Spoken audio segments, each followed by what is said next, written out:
So Kit, you're the only one amongst us that has had opportunity to see this film a second time. Is there anything that you picked up, or I mean, has your opinion of it changed at all?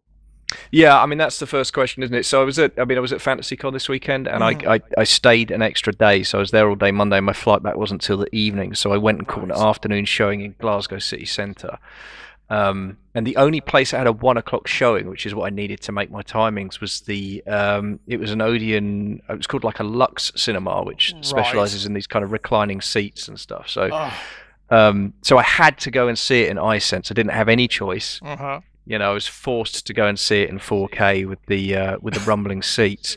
And yeah, you guys, this is a brilliant film. I'm actually prepared to say it now. I know last time I was Excellent. hedging quite a lot, but I really think this is absolutely phenomenal piece of cinema. Mhm. Yeah, I mean there wasn't much difference with the 4K. I don't think the only things I really noticed was some of the times when I think it made it more clear some of the times when the movie used kind of soft focus or Mhm. foreground focus, background haze. It was a bit clearer because everything else was so clear because it was 4K. So, for example, after that first scene when Joker's lying there and the flower starts bleeding, everything around him is in soft focus or Mm. goes to soft focus as the camera pulls back and the title appears. So Right. there's just tiny details like that I noticed.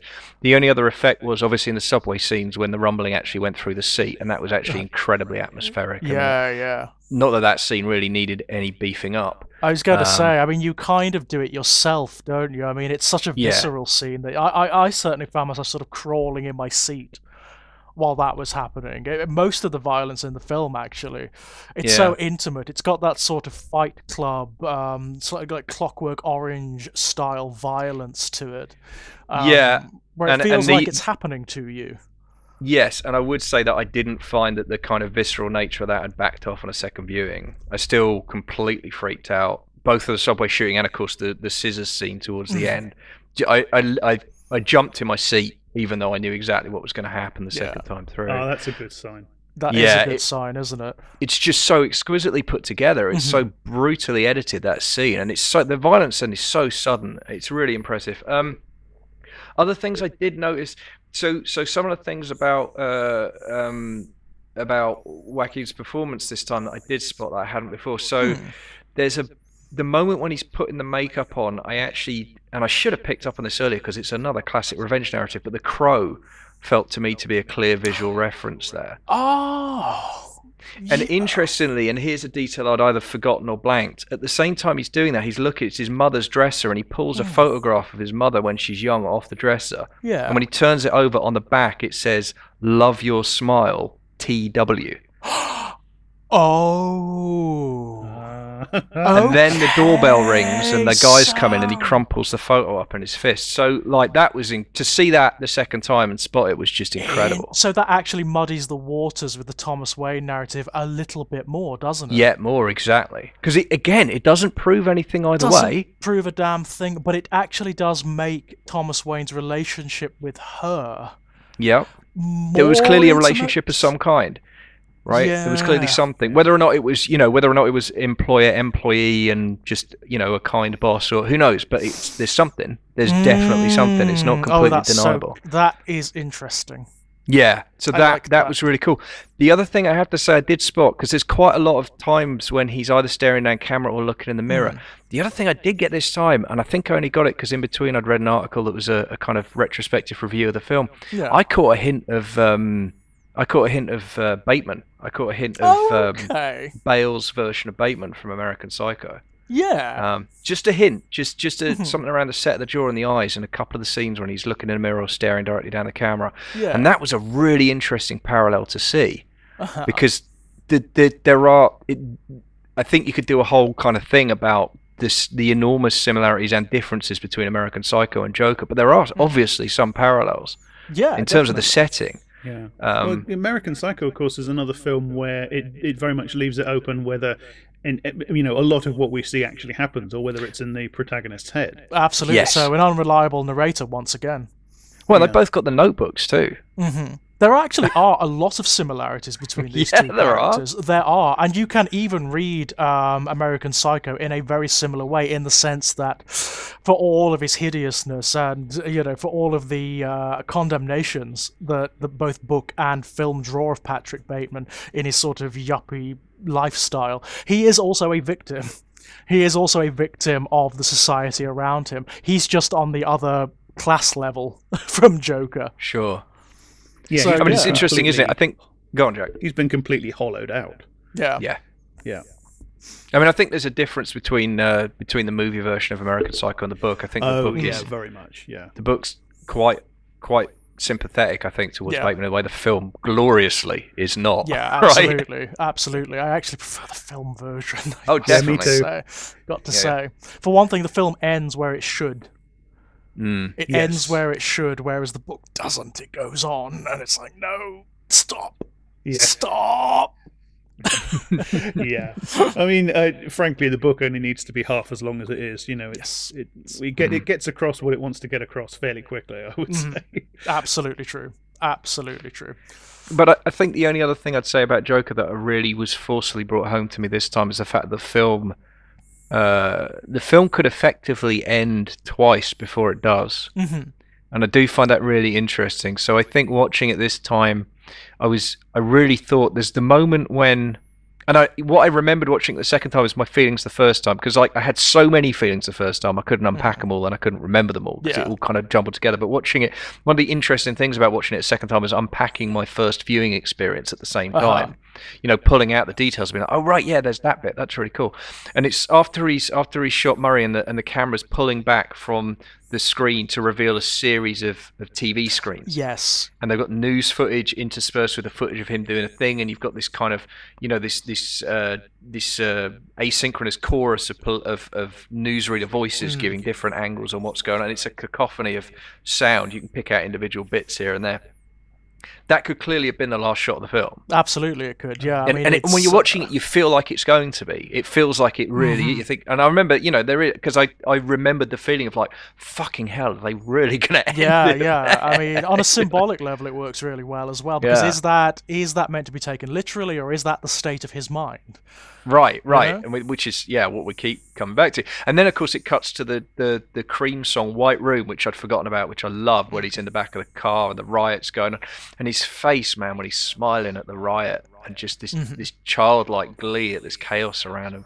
And that's where you discover that he doesn't, after shooting Murray, he doesn't just caper off. He actually presumably just waits around and gets arrested. Yeah. Right. Yeah, that's my read at 100%. Presumably so. Yeah. Which, again, it's still him failing to become the Joker, isn't it? Yeah, Yes. Absolutely. He doesn't have any plan beyond this. No.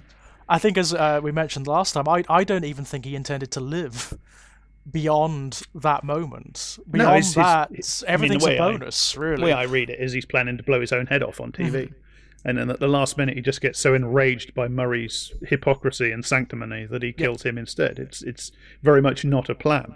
No, I totally read it that agree. way completely. Yeah. I mean, it's one of the ways I think the movie kind of alibis itself against the criticism of the depiction of yet another person with mental health issues as being homicidal, which is a fair criticism because it is the only thing that Hollywood does, and there are other kinds of mental health issues than homicidal. In fact, it's the least common. Yeah. But one of the alibis the movie does give itself is his suicidal thoughts, his suicidal actions, like the way he rehearses suicide several times in the film. I mean, there's the putting the gun to his head thing, which he does at least twice. But there's also there's the bit where he climbs in the fridge. Yeah. Which is suicide. And the weird thing, and I watched it really closely this time, that scene is really odd because I think it's after he's killed his mum that he does it. And he empties the fridge of all the stuff in it, and then he climbs in and he pulls the door shut, and then the camera pans from the fridge to the door jamb between the kitchen and the bedroom, and it goes into soft focus, and then the light goes from night to day, and then the phone rings, and then the camera focuses in and he's on the bed, and he gets up and takes the call, and it's the call that says, "Do you want to come on the show?" Really fucking weird, that. It is, It's a really isn't odd it? moment. And it does leave it open to the reading that he gets into the fridge and dies in there, and everything else we see from that point is his. I don't particularly incline towards that reading of it, but it certainly leaves it open. Absolutely. Yes. It's one you could make. There's an argument to absolutely. be made there. I mean, I incline towards a fairly literal reading of this, where the only fantasy sequences are the ones that are specifically shown to be fantasy sequences. The sequence where he's called out of the audience by Murray, and then the sequences where he's having the romance with the neighbour down the hall. And I incline towards the reading where those are the only ones that are in his head and the rest of it's real. But it definitely leaves it open. And I think that the fact of leaving it open does make it more powerful, because it gives you this underlying feeling of uncertainty at all times. And that's the point. The point isn't to come down on one side or the other. The point is to be in this permanent state of wondering what's real.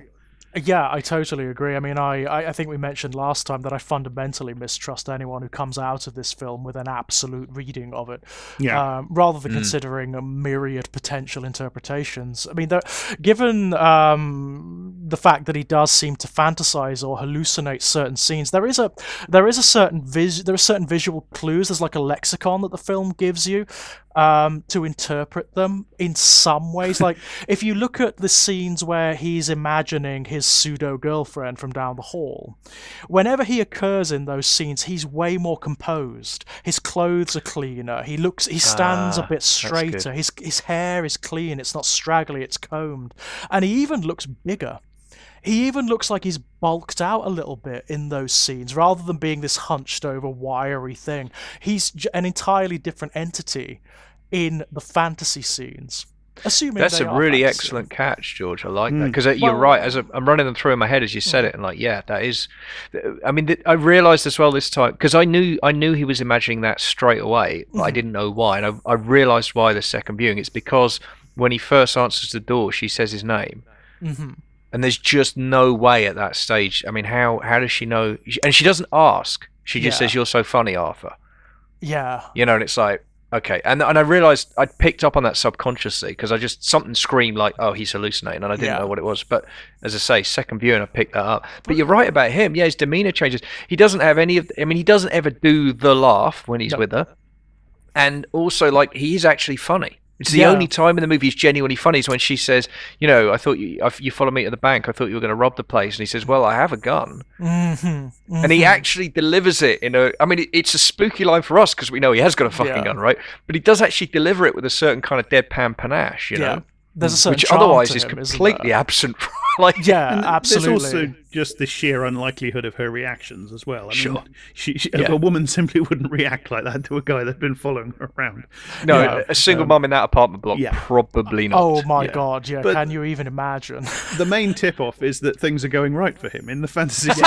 You can tell the fantasy sequences because it's a brief pause in the grueling, unending misery. Yeah, that's Yeah, there you absolutely go. true. Yes. True, Yeah. So there is, I mean, the film is really clever in that regard. It actually gives you a lexicon for interpreting the reality or unreality of what is happening, but doesn't signpost it at all. There's never a sequence where it says, you know, it draws attention to the fact that in the fantasy sequences he's way more charming or way more composed or cleaner or whatever. It just leaves it up to you. No, that's kind of interesting too, because I'm thinking back to the other big scene that I still can't make my mind up about, which is the one where he confronts Thomas Wayne in the cinema. Well, I'm wondering now. I'm wondering, is there a way of going back through the film and looking at the way he is? So, are there sequences in the film where he looks like he does when he's with his pseudo-girlfriend? Right. You know, where he is cleaner, where he is more composed. And does that suggest that those sequences are fantasy or are hallucinations or whatever? Because what's interesting about that sequence is there's the confidence with which he breaks in, which does feel slightly surreal. And the moment when he's suddenly in the uniform, you know, the whatever it is, the usher uniform, and it's kind of like, I mean, that felt very 60s Batman to me. You know, that felt very kind of very old school, you know. Absolutely. And just the sheer bravura of it, you know. Yes, exactly. The brass tacks of doing this. That's not very Arthur Fleck, is it? No, it also actually, that was another place where the film for me was echoing Fight Club, you know, because the notion of the people in the uniforms that you don't look at. Yeah. And that felt to me very kind of strong signified. But then, in the actual confrontation, he completely loses it. Like, he's not that cool, collected character. He fucking loses it. Yeah, and it goes horribly wrong for him. That. Yes, so if that's a fantasy sequence, then it's a dark fantasy sequence. It's not a very nice one. Yeah. No, it's maybe assuming that indeed it is or could be a fantasy sequence. Then it's an example of his own mind turning against him, of reality invading. And now here's an interesting little extra snippet for you. So I was watching because I posted on Facebook, I was watching it, and then afterwards the trailer goes on there when you do that. And the trailer was the second trailer for the film, and they hadn't at that point had the final cut of the film, and there are two brief scenes that are in the trailer that are not in the movie. Okie dokie, now that and one of them relates to this. So the first one is when he's bathing his mother and he splashes water just over her head and in her eyes, and that's not in the film. Okay. But this is the one that's significant for this bit of the conversation. There is also a scene where he is thrown out of the cinema and he lands on the red carpet and rolls down the steps. Oh. And he's thrown right out the front door. So it's very interesting that was in the trailer but not in the film. Yeah, well, that does tend to indicate that it's a real event. I mean, if we can allow ourselves to read the main text via paratext, yeah. I mean, as I say, I'm inclined to read it as having really happened myself. As literal, yeah. I think so. But then you see that makes the decision to take that out, I think, quite interesting. Yes, it does, doesn't it? Because it's like it's taking away yet another an anchor of certainty. Yeah, it's a touchstone of reality, isn't it? And it's I love that decision. If that's the reason they took it out, I think that's a wonderful decision to make. Yeah. But it was very interesting to see that, as I say, because it was only because I'd literally just come out of the movie, so the whole thing was, running around in my head. Yeah. And then I was, I happened to be watching the trailer, and I was just like, oh, whoa, hang on a minute. Yeah. So of course you would have been rather hypersensitive to the fact that isn't in the film. I was like, I definitely didn't just see that. Yeah. So that is interesting. That is interesting. But anyway, yeah. Oh, what a fucking movie, you guys! Yeah, I know, right? I'm just so glad you managed to see it again, Kit, and. Because, I mean, talking to you via text and messaging and whatnot after you'd first seen it was an experience. Oh, yeah. Thank you. Yeah, I was completely flipping my lid, yeah. You were absolutely. out, weren't you? You were out, basically. Yeah, you were I was. Didn't you say to me at one point, like, I'm not being rude or anything, but I can't actually... talk. Yeah, I tell you what it was. You and I were supposed to be recording on Sunday evening, and we were going to talk about Joker, and then we'd agreed to bump it to Tuesday so we could get Jack. And then I said, "Well, do you want to do Thief of Always instead?" And you said yes. And it was Sunday. It was quite late Sunday evening. It was quite close to recording time. And I was just like, I can't do it. I'm really sorry, George. I know this makes me sound like a complete tosspot, but I am so fucking lost in this guy. Like I won't be able to stop myself talking about this film. Yeah. If we get on mic, I'm just not going to be able to because my brain is completely full of it. You're and interestingly, with it, at FCon this weekend, I found a couple of people who'd seen it, and they were exactly the same. Yeah. There was this weird kind of thing where you'd like, have you seen? Did you? And as soon as they say yes, it's just like, right, that's the next half hour gone. Yeah. Because you're just picking it apart. Those of us it's hit. It has actually hit, hasn't it? Yeah, it's hit hard. Yeah, it's been as I believe we mentioned in the last one. It's been traumatic, hasn't it? It's been in the most wonderful way. It's been a traumatic experience. It's been something. Yeah. I mean, it was quite something in the moment, and it's started to wear off a little bit now. But maybe it didn't hit me quite as hard as it hit Kit. But I was certainly having that week or so afterwards where I was, it was haunting me. It kept on popping into my brain at inappropriate thoughts. I was following your Twitter feeds about it, Jack, and they were escalating. Yeah, as time went on, as it was fermenting, they seemed to be becoming. It was like it was building up or creeping up on you almost. Yeah, and I would sort of finish for a bit, and then the thread would suddenly expand by 3 or 4 more tweets because something else would occur to me. Yeah. And it was almost like you were realizing your own appreciation of the film. It was there was a slight, maybe even resistance early on. It's fine, it's good, it's a good film. I think I like it, and then it cascaded a little bit more. I went in very inclined. I mean, I do this anyway. I tend to be skeptical towards things, particularly sort of huge corporate product like this. So I went in pretty skeptical. I did try not to partake of the judgmental sort of prejudging of it that was going on everywhere, left and right. Yep. But I could understand a lot of the concerns that people were having, even though people were then taking them too far and judging the film based on trailers, and they hadn't seen it. So they're obviously going too far, and people are getting carried away and they're starting to talk about they're talking about stuff that isn't really to do with the movie. They're just using the movie to do it. Yes. And they you don't have to do that, because you can just talk about your stuff. You haven't seen the movie, leave the movie out of it. And but I could see where a lot of the nervousness about it was coming from. And I went in because I'm very inclined to be critical, and it was quite an experience to walk out. I mean, I love it when I walk out of anything or put anything down and I don't immediately know how I feel about it. That's amazing. Isn't that wonderful? I'm going to have to think about this before I decide how I feel about it. That's a rare and wonderful experience. Yeah, I mean, and it's not always a positive thing after it's fermented, is it? I mean, no. I mean, I felt that about Prometheus when I first came out of it, and then decided I absolutely loathed it. We probably need to do this as an entire separate podcast another time, because I have thoughts about Prometheus. I would love to hear that conversation. Yeah, you two should definitely do that. I kind of went in the other way. I went in very, very skeptical and came out not entirely sure how I felt about it. And then I kind of came around to the idea that I quite liked it. I don't want to get myself thrown off the podcast. No, not at all. That would be fast. We've got to do that. The only thing is with Prometheus, it has to exist entirely in its own continuity and can't have any relationship whatsoever to Alien. As long as we can stipulate that, then I can like Prometheus. Brilliant. But no, I mean, as a cinema-going experience, I think the fact that we are sitting here commenting upon it as though this experience is rare is at once a celebration of this film and at the same time a condemnation of the general state of mainstream cinema, to be honest. Well, it is. And this is what I felt at the time watching it. I was watching it, and I was kind of also watching the audience. I was looking around myself, and I was thinking, what's happening? Because this is a huge DC Warner Brothers tentpole blockbuster release.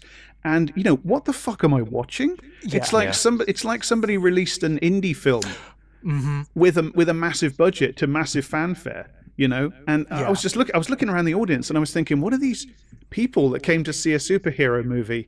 What are they making of it? What's going through their brains? And I was having that exact experience. Yeah, and I mean, it's very hard to judge, of course, in a silent, dark movie theater, but I didn't hear any chattering. I didn't hear any plastic rustling, and I experienced people on either side of me tensing in their seats and drawing their breath in several times.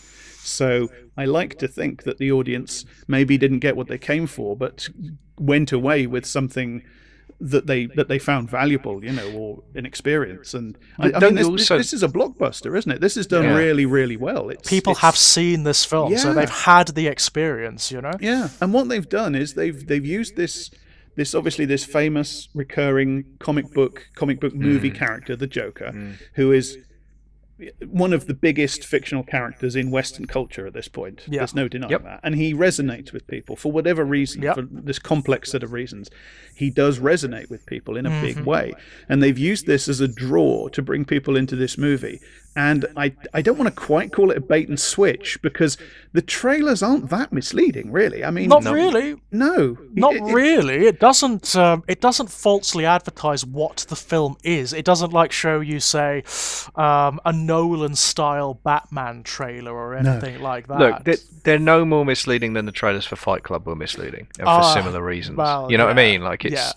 Well, you compare it to the amazing trailer for The Dark Knight. Well, I compare it to The Dark Knight generally. I mean, Kit was talking about the violence earlier. The thing that keeps running through my head, and I did say this on Twitter as well, is the pencil trick in The Dark Knight. Now, that's obviously brilliant. In that moment, it's, wow, what did he just do? But when you step back to think about it, there's no blood, there's no pain, it's completely sanitized, and it's there for us to enjoy. It's there for the audience to go, oh, great. Yeah, it's comic violence, isn't it? Yeah. And there's nothing like that in this. The violence it's brutal, and it's bloody, and it's in your face, and it's painful, and it's an honest depiction of violence that doesn't make the audience go, whoa, it makes the audience go... It makes the audience powerfully uncomfortable, the violence in this film. I really want to get into this because I think this is a key component of why I think this movie made me feel the complex things it did, and why I now think it's authentically brilliant, and I think why I may even love it. And it's because what you're describing there is the difference between the violence in a revenge movie and the violence if you try and take revenge in real life. You know, like what violence actually looks like and feels like. Very much so. Yes, I mean, this is something that I love about the film in general. The fact that it is so... It's quietly aggressive towards other films and other types of film. So you have obviously contrasted against it, you have not only the other DC films, but you have the Marvel films, you know, where violence means absolutely nothing. Yeah. Sure. I mean, people bash the shit out of each other for hours and nothing happens. And nothing happens. And not only that, people the odd nosebleed, die. But People die in these films and they just come back. So violence and death mean absolutely nothing in these films. But also in your traditional action films where you're enjoined to celebrate the violent murderer, basically. Your revenge films like Taken. This film really does stand as a stark criticism of them. But it does it for very specifically from within that gritty 80s milieu, you know. So everyone's talking about the connections to Taxi Driver and King of Comedy, and yes, those references are very clearly there. But there's also the subway sequence, for example, is the Brave one. It's a complete lift almost from the Brave one, or it starts as a complete lift from the Brave one. The woman sitting in the subway at the start of that could almost be Jodie Foster. Yeah. You'd have to change. What would you have to change? Well, you'd have to take Fleck out of the picture, and you'd have to change the race of the people attacking it. But otherwise, it's the same scene. It really is. Yeah.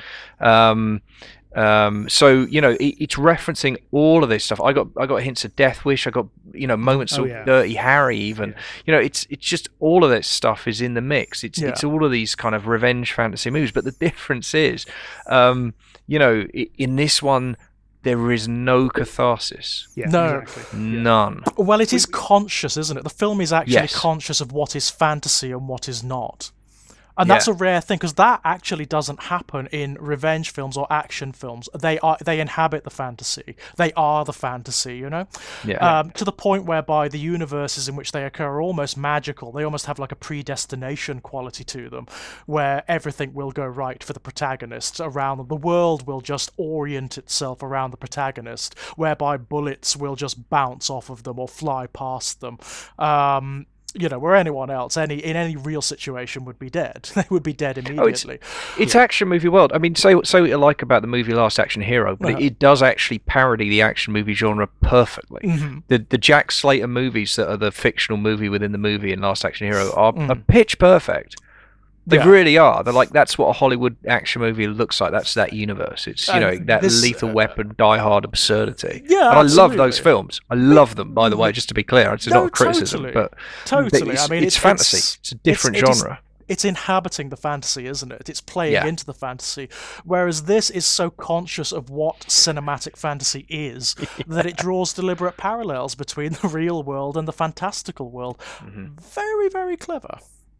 But it doesn't do that sort of trite and sanctimonious thing that movies sometimes do, where they give you what you want, what they've set you up to want, the catharsis, the joy of the bloodlust, the joy of the revenge, and then sort of wag their finger at you and say, "Oh, you shouldn't have enjoyed that," because that happens in movies as well. I mean, I love revenge movies and revenge narratives too. Let's be real here. But sure. you get it in Hollywood where they will give you the revenge narrative, and then the hero has won and he's killed the villain, and then you'll get the sort of bit at the end where it's all so hollow because it means nothing, and it's at what cost moments. Exactly, yeah, and it's so for Doctor Who fans, there should have been another way. Yeah. Oh God, don't even get me started. Sorry. Yeah, why didn't you find As you were. Why didn't you find it? That's exactly. That's, what that's doing ideologically is it's saying, there wasn't, so it was okay what you did. Yep. And that's what superhero movies always do, and action movies generally. They always say the hero is somebody who can kill and torture and create carnage and chaos, and burst into other people's homes and other people's countries and whatever, and spray bullets around and do whatever he wants, just like the American Empire, and it's okay. It's all okay. There's a Dan Olsen video people should check out about this, where he does this thing where he takes loads of clips from the Batman v Superman and Man of Steel and stuff, and Dark Knight, and he just does this repeated refrain. Batman does this. He sets up a system of surveillance where he listens to everybody's phones. But it's okay. He's got to get the Joker. It's all okay. Yeah. Superman smashes up Metropolis, but he's got to fight General Zod. General Zod's the bad guy, so it's all okay.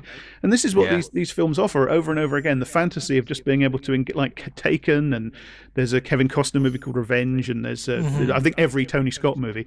There's just you can just create as much carnage as you like. But it's okay because they're the bad guys and you're the good guy. That's and you had right. to do it. You didn't have any choice, and that is precisely what this film undermines, along with loads of this other stuff. Because it's not okay. I mean, it does this by reversing the class dynamics, funnily enough, and that's kind of troubling in its way. Like there are bits of this that are almost like Death Wish with the class dynamics inverted. Yeah, and it's like you want to almost say, well, why don't we get our moment of catharsis, our moment of enjoying killing the Wall Street scumbags, But at the same time, that is a blind alley. That terrorism, murder, and stuff. That is a cul-de-sac. It doesn't get you anywhere. And this film shows you that it's messy, it's dirty, and Arthur enjoys it because Arthur makes the choice. Like on the subway, the first two guys he kills, you could say, that's self-defense. The third guy isn't self-defense. He hunts him down and kills him because he wants to. And it's shown to be hollow and disgusting and unhealthy and futile and so on and so forth. But it doesn't shy away from the fact that Arthur does enjoy it. He gets something out of it. It's just bad for him. It's corrosive to him. Yeah. And he doesn't just shoot the guy, he shoots him in the back and then walks up to him and shoots him 3 more times till the gun's empty. I mean, it could not be more explicit that this is an act of homicide and not self-defense at that point. Yeah. It couldn't be less glorifying, violence of people like that, could it? That's Which right. was the fear. It doesn't glorify it. No, it really doesn't. No. But there's 2 moments here that I think subvert the revenge narrative trope brilliantly, and that's the first one. Actually, that's the second one, but it's the bigger one. It's the bigger moment when he goes up, as you say, Jack, he stalks the guy. And he shoots him in the back, and then he shoots him some more. So, well, okay, so this guy's just not the hero. This is not the catharsis I was looking for. But the other moment, actually, that I think it's subtler, but it's equally kind of telling in its way, is the first shot looks very much like an accident. Yeah. And weirdly, that also cuts against the catharsis.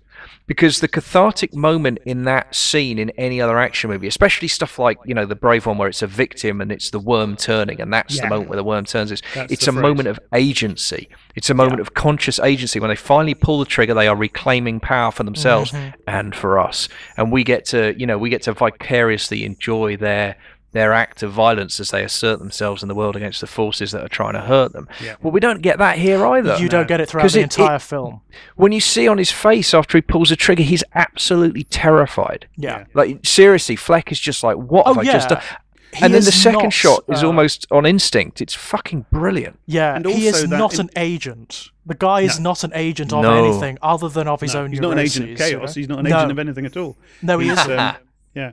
And also in that scene, you have the crucial detail, which is that the 3 guys he kills, they're sexually harassing this woman, and she appeals to Arthur for help, and he doesn't help her. And we can sympathise with that because he's too afraid. That's what his laugh is about. The laugh draws them to him, and he's laughing because he's afraid, or he feels guilty, or he feels hopeless, or whatever, that he can't help her. But he doesn't help her because there is no moment where this guy becomes, there is no moment where he becomes like the Avenger on behalf of the oppressed. That never happens. Right. Like I mean, as I said this on Twitter, I kept on waiting for the moment throughout the film where the Joker becomes cool, and it doesn't happen, and that is breathtakingly impressive. It is key observation. It lends absolutely key observation. A certain degree of irony to the title of the film, doesn't it? Yeah. Because he never becomes that. He never becomes that.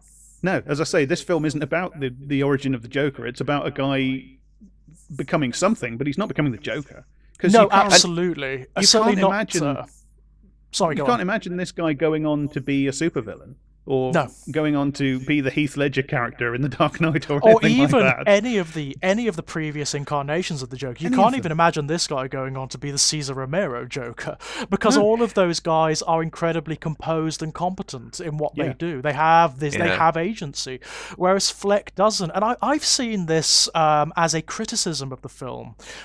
For my money, I feel it's an illegitimate one. Yeah, it's the best thing about it. I think it's actually the point of the film. But I've seen people raise the criticism, well, how can this function as part of the Batman universe? How can this guy be the Joker? Because you can't imagine him ever becoming the Joker. And yes, that's right. Yeah. That's the point. That's why it's so impressive. That's why it's so impressive, yes. Like you said to me, Kit, about the person who asked you, how is this going to fit in with the Robert Pattinson?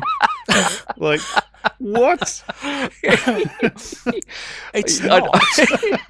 Yeah. It refutes that dynamic utterly. It does. You can't possibly make another film in this series. I mean, maybe they will. I don't know, but you can't. The if only they way do, I it'll be a can travesty. think, the only way I can think of them doing it is by taking another one of the Batman villains and drawing a film around them that is stylistically totally different, which is something that is key to that character, which draws influences from entirely other sets of films in order to make that film and that character totally unique. It's the only way I can see them doing it. I did joke on Twitter that I'm looking forward to the dark, gritty, depressing social realist movie that's just called Penguin. So Penguin, or Mad Hatter, or something.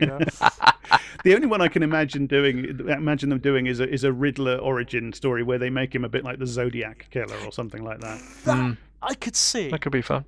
I could see that working. It would be a totally different species of film. It would have more like a police procedural quality about it, or like a Seven-style murder mystery. But I could see that working.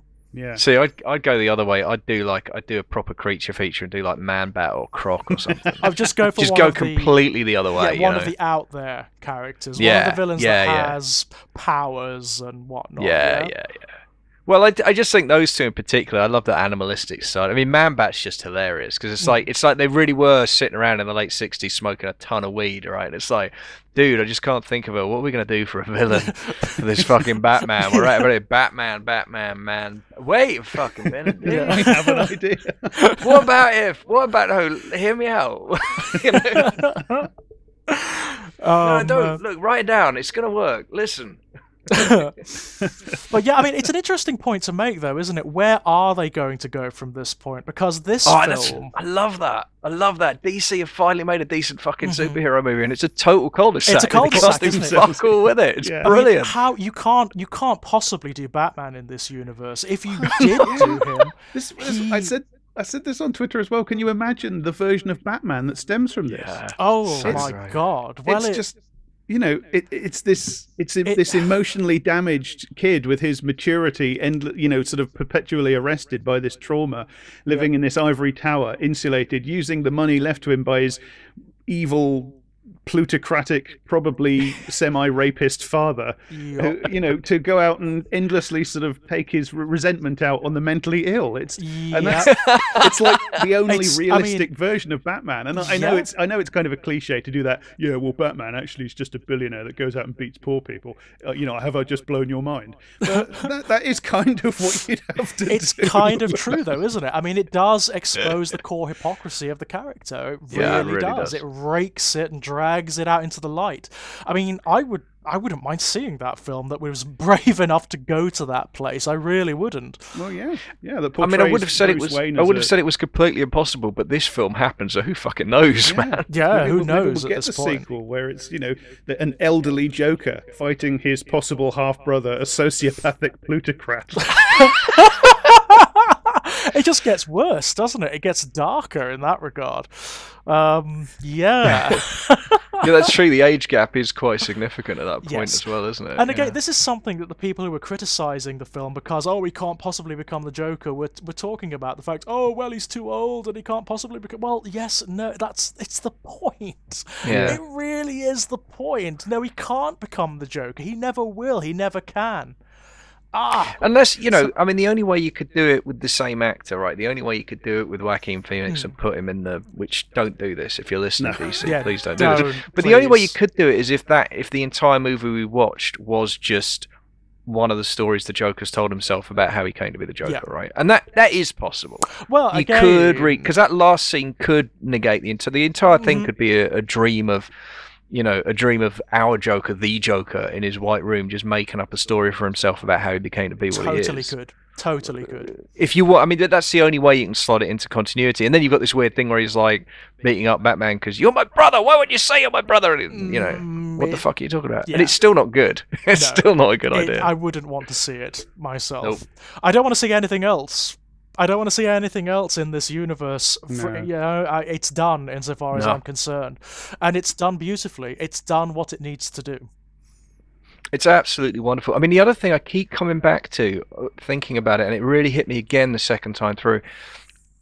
I mean, there's been some really worrying, right-wing voices saying they think this movie is brilliant, and that does give me pause. It always gives me pause when I hear that. Yeah. Because I'm quite willing to suppose that I've been bamboozled, or I've been blind. I mean, it's funny. There was one guy I spoke to at FCon at the weekend, and we had a very long conversation about cinema. He's a big fan of cinema, and he said, I do have to be honest, though, there is part of me that wonders if I just fell in love with the cinematography and fundamentally don't give a shit about anything else, because it is one of the most beautifully shot films I've ever seen. Concurred. And I can see that, right? If production design is your jam, then you are just, you may be blinded. You might not even notice what else is happening. Yeah, you may actually be blinded by this film. Yeah. Yeah, and I respect, I respect that he was kind of honest enough to say that as well. You know what I mean? It's like, well, yeah, we've all got our priorities, haven't we? Yeah. But I think for me, the thing that I can't get past is because I watched Paul Joseph Watson's done 15 minutes on it, and it did rock me a little bit because I was like, really? But I was watching it carefully again the second time through, and the other thing that it really clearly underlines for me is like his argument is so clearly ridiculous because none of the film happens, none of the violence, none of the misery happens unless the film is set in an era where, due to cutbacks, mental patients are first being pushed out of hospitals onto the street to care for each other or into housing, and then having their medication cut and having their counselling cut.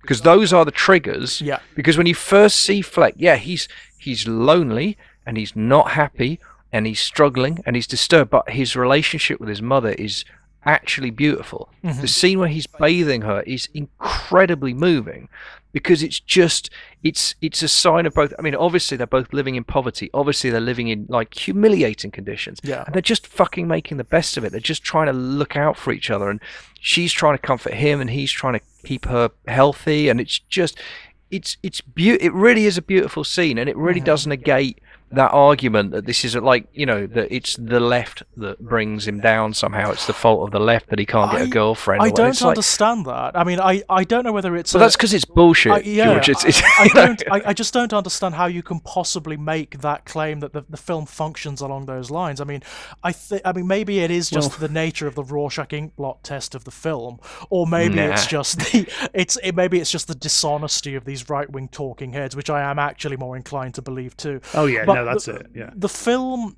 contains the counter argument. The film is so clearly against the rampant classism and capitalism that has led to the situation in Gotham. You would have to be an imbecile not to see it. Yeah. Well, you have to remember that Paul Joseph Watson isn't just a propagandist hack. He's also a true believer. He's also a completely indoctrinated member of the faithful. So he didn't see this film. What he did was he went and sat in the cinema with goggles on, and they had what he already thinks painted on the inside, and he just looked at that for 2 hours. Yeah, so basically what he's done, he's gone and dissected the film and took the bits that he could sort of mold and sculpt to facilitate whatever preemptive point he already had. The bits that he could co-opt to put in his video to make a bit more money from the gullible rubes that pay him and watch his videos. But I'll tell you, the weird part is for the first 2 minutes he's going on about the evils of society and the miseries that society are inflicting on this guy, and I'm sitting there going, I'm waiting for the. And then he hits minute 3 and he's like, and I suddenly realised for him, society is the left. Yeah. Like that's actually what he's saying. And it's like, in a movie set in 1981, are you fucking kidding me? Yeah. Everything bad is the left. So basically, that there relies. That's the classic right-wing talking head thing, where they rely upon the absolute ignorance of their audience and the prejudice to believe this in the first place. And the movie is about how bad capitalism is for the little guy. But you have to remember that for people like Paul Joseph Watson, capitalism is the left as well. And And I think we all know how they square that particular circle, don't we? So that is genuinely what they do, though. This is why this is how these people can do this, and it's why they're so dangerous. On the far right, they pretend to be concerned about things like social ills stemming from capitalism and neoliberalism. It's just that they don't blame them on the capitalist system or the neoliberal turn or anything like that. They blame them on elites and globalists and cosmopolitans and people like that. And of course, it's all code. We all know what they're really talking about. Absolutely, yes. It's coded language. Yeah, and that's what fascists always do. They always pretend, they always take left talking points, they mimic left concerns and left talking points to appeal to ordinary people who are genuinely squeezed by the capitalist system and poverty and class discrimination and cutbacks and austerity and all this stuff.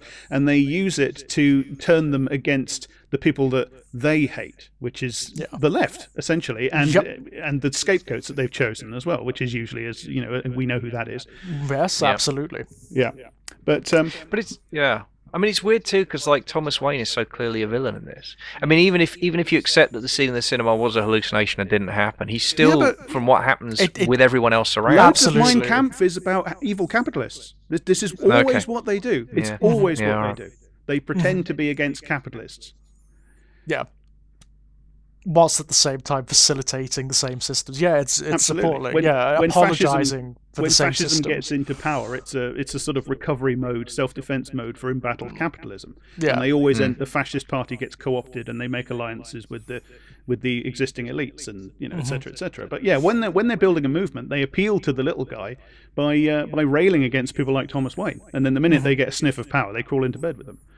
Yeah, I mean, Paul Joseph Watson works for Alex Jones. What is Alex Jones if he's not a millionaire capitalist? For fuck's sake. Yeah, absolutely. Yeah, but the fact that the film, I mean, this is what you were talking about earlier, Jack. This is a derivative of a massive mainstream comic book franchise. Yeah, that contains within it these ideas. These arguments that facilitates these discussions. What is happening? Yeah. What's happening? And how? How did this happen? How did this guy make this film? This guy. Yeah, this guy. I mean, we should probably talk about that for a second. We probably should. I mean, guy. Kit and I have had this discussion before about lots of creators, have we not? We've talked about like Orson Scott Card and whatnot. Yep. How the work can often is wiser than the man. It's wiser than the creator. And that seems to be what's happening here. I got to share you the conversation I had over a meal at FantasyCon when I was talking with someone else who'd seen the film. We looked at each other and it was like, and I actually just said, this is the guy who directed the fucking Hangover. Yeah, right. What is going on? This is a guy who directed comedies. And I even, I pulled out that quote about, he said he stopped making comedies because the woke culture has killed comedy. He stopped making comedies because he's shit at making comedies. Well, this is the exact reply I got from this woman's partner. She did across the table. She said, well, a lot of people think he stopped making comedies after the first Hangover movie, which I thought was a fucking great zinger. Yeah, I mean, it's interesting though. You look at the Hangover films, and they are execrable films. I think they are. They're appalling. I mean, they market themselves as being comedies, but actually what they are is dirty, mean. They punch down. They contain all of the darkness that is actually in Joker, but they frame them as though they're supposed to be funny. They just aren't. And it's interesting that he seems to have transplanted that milieu into this film, which is ostensibly much more serious, but actually ends up being funny on a whole other level at various points. Genuinely funny, in a very gallows way. At the same time, I mean, there was a nice comment. So a couple who'd seen it before I did, who we were talking about it before we went in, and obviously they were being very careful not to spoil it. But the woman spent a lot of time telling me about how they were thrilled that they'd come out and felt they'd seen two different movies, and they spent quite a lot of time pulling apart what each thought the other had seen. But the chap just waited till she finished speaking and leaned forward and said, "I think I should warn you though, the jokes aren't very funny." Which really made me laugh because they're not. I mean, that's one of the really interesting things. Murray's not funny. The other stand-up comedians are not fucking funny. They're not, are they? And that's really interesting. Shit Murray is. It's great, isn't it? He is so shit as well, isn't he? That is such an important note for me. Because another thing I said on Twitter, one of the key lines in the movie for me is "super cats," because that's the punchline to his utterly glib, feeble joke about the crisis in Gotham, the strike and the rubbish on the streets, and there's rats everywhere. And he's doing his late night satire thing, and he sets this joke where, the mayor's got a plan about how to deal with the giant rats.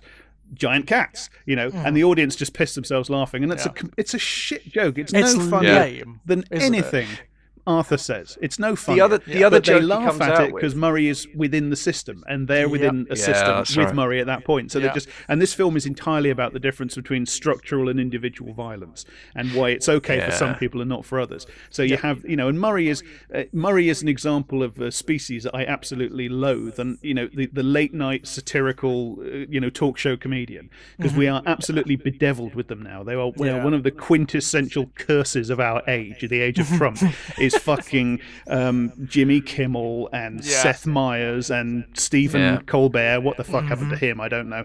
And they endless sort of monologues about Trump, about how he's orange and isn't that funny? And he's a Russian and he has sex with Vladimir Putin, and it's tiny hands. Yeah, tiny hands. Probably got a tiny cock, isn't it funny? And they just pose as the resistance, satire, and millions of people get their opinions from these people and their news from these people, and they are coining it in.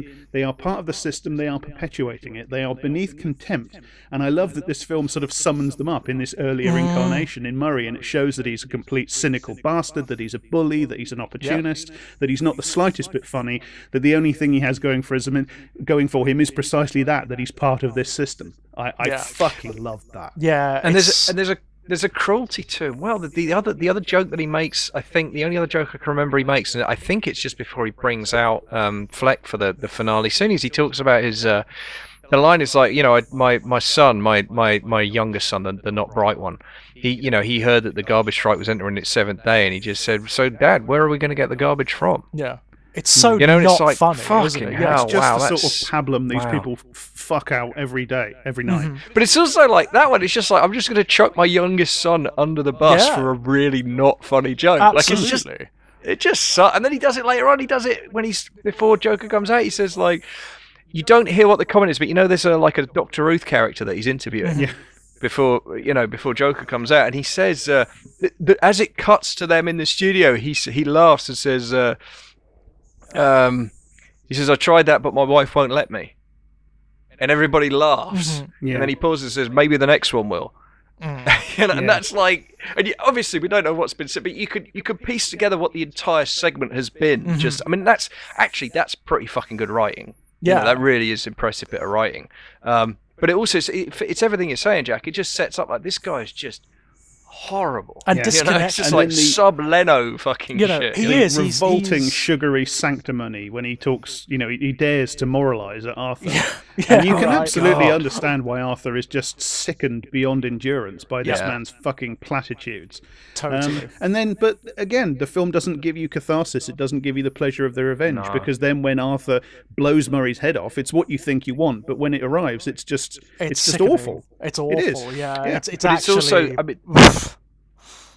I mean, the other reason that sequence is so kind of stressful to watch is that it's also like it's a funhouse mirror of one of the earliest scenes in the film where he's fantasizing, Fleck's fantasizing about being called up on stage. Yeah. Now that acceptance fantasy for me is still, and it was the second time, is actually in a scene that has someone stabbed through the face with a pair of scissors. That scene is actually one of the most painful ones for me to watch. Yeah. It is. That acceptance dream is horrific to watch. Yeah. Because again, you've got the cues that Fleck's fantasizing because he's confident. Yeah. But the thing is, even in his own dreams where he's confident, he's still acting in a way where like if any of this were to happen in real life, he would just be mercilessly mocked and ridiculed and spat on and beaten. And it's just, it's so painful to see him up there and see this is, and also just the paucity of the simplicity of the fantasy, the sheer like his fondest dream is for this fucking nobody, this stuffed shirt dickhead to put an arm around him and say, "I wish I had a son like you." Yeah, you know that it's all his fantasies are about acceptance and love and endorsement, and it's just heartbreaking.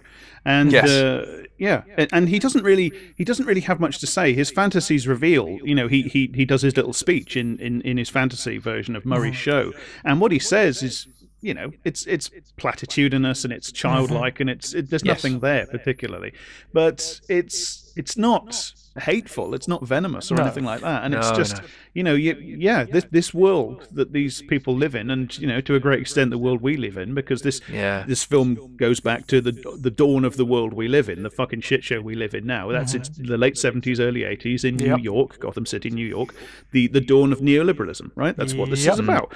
And this culture of cruelty, neoliberalism has absolutely, I mean, I'm not saying everything was great before neoliberalism. Social democracy had its problems, don't get me wrong, but neoliberalism is absolutely, it is absolutely entrenched this culture of dominance and sadism and ridicule throughout the entirety of Western culture. You know, you only have to look. Well, you only have to look at most of the sorts of films that get big box office releases. You know, and this is just a guy. He's childlike. He is childlike. His handwriting is childish. His spelling is childish. His ideas. You know, he just wants to. You know, as a comedian, he wants to spread happiness and joy. Yeah. You know, this sort of childlike stuff.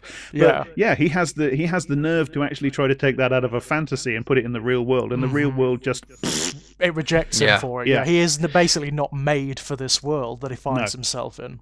No, I mean, there's a really amazing moment where he goes to see a stand-up comedian, right, and he's taking notes. And there's two things about the scene. The first one is that he laughs 20 seconds behind everybody else. Yeah, and that's really interesting. And his laugh is clearly sounds fake, but it's not the involuntary laugh. No, he's faking. He thinks he should laugh. Yeah, that's the point, isn't it? He doesn't understand what humour is, in the same way that other people do. He's trying to be quote unquote normal as well, which is a big refrain of the film.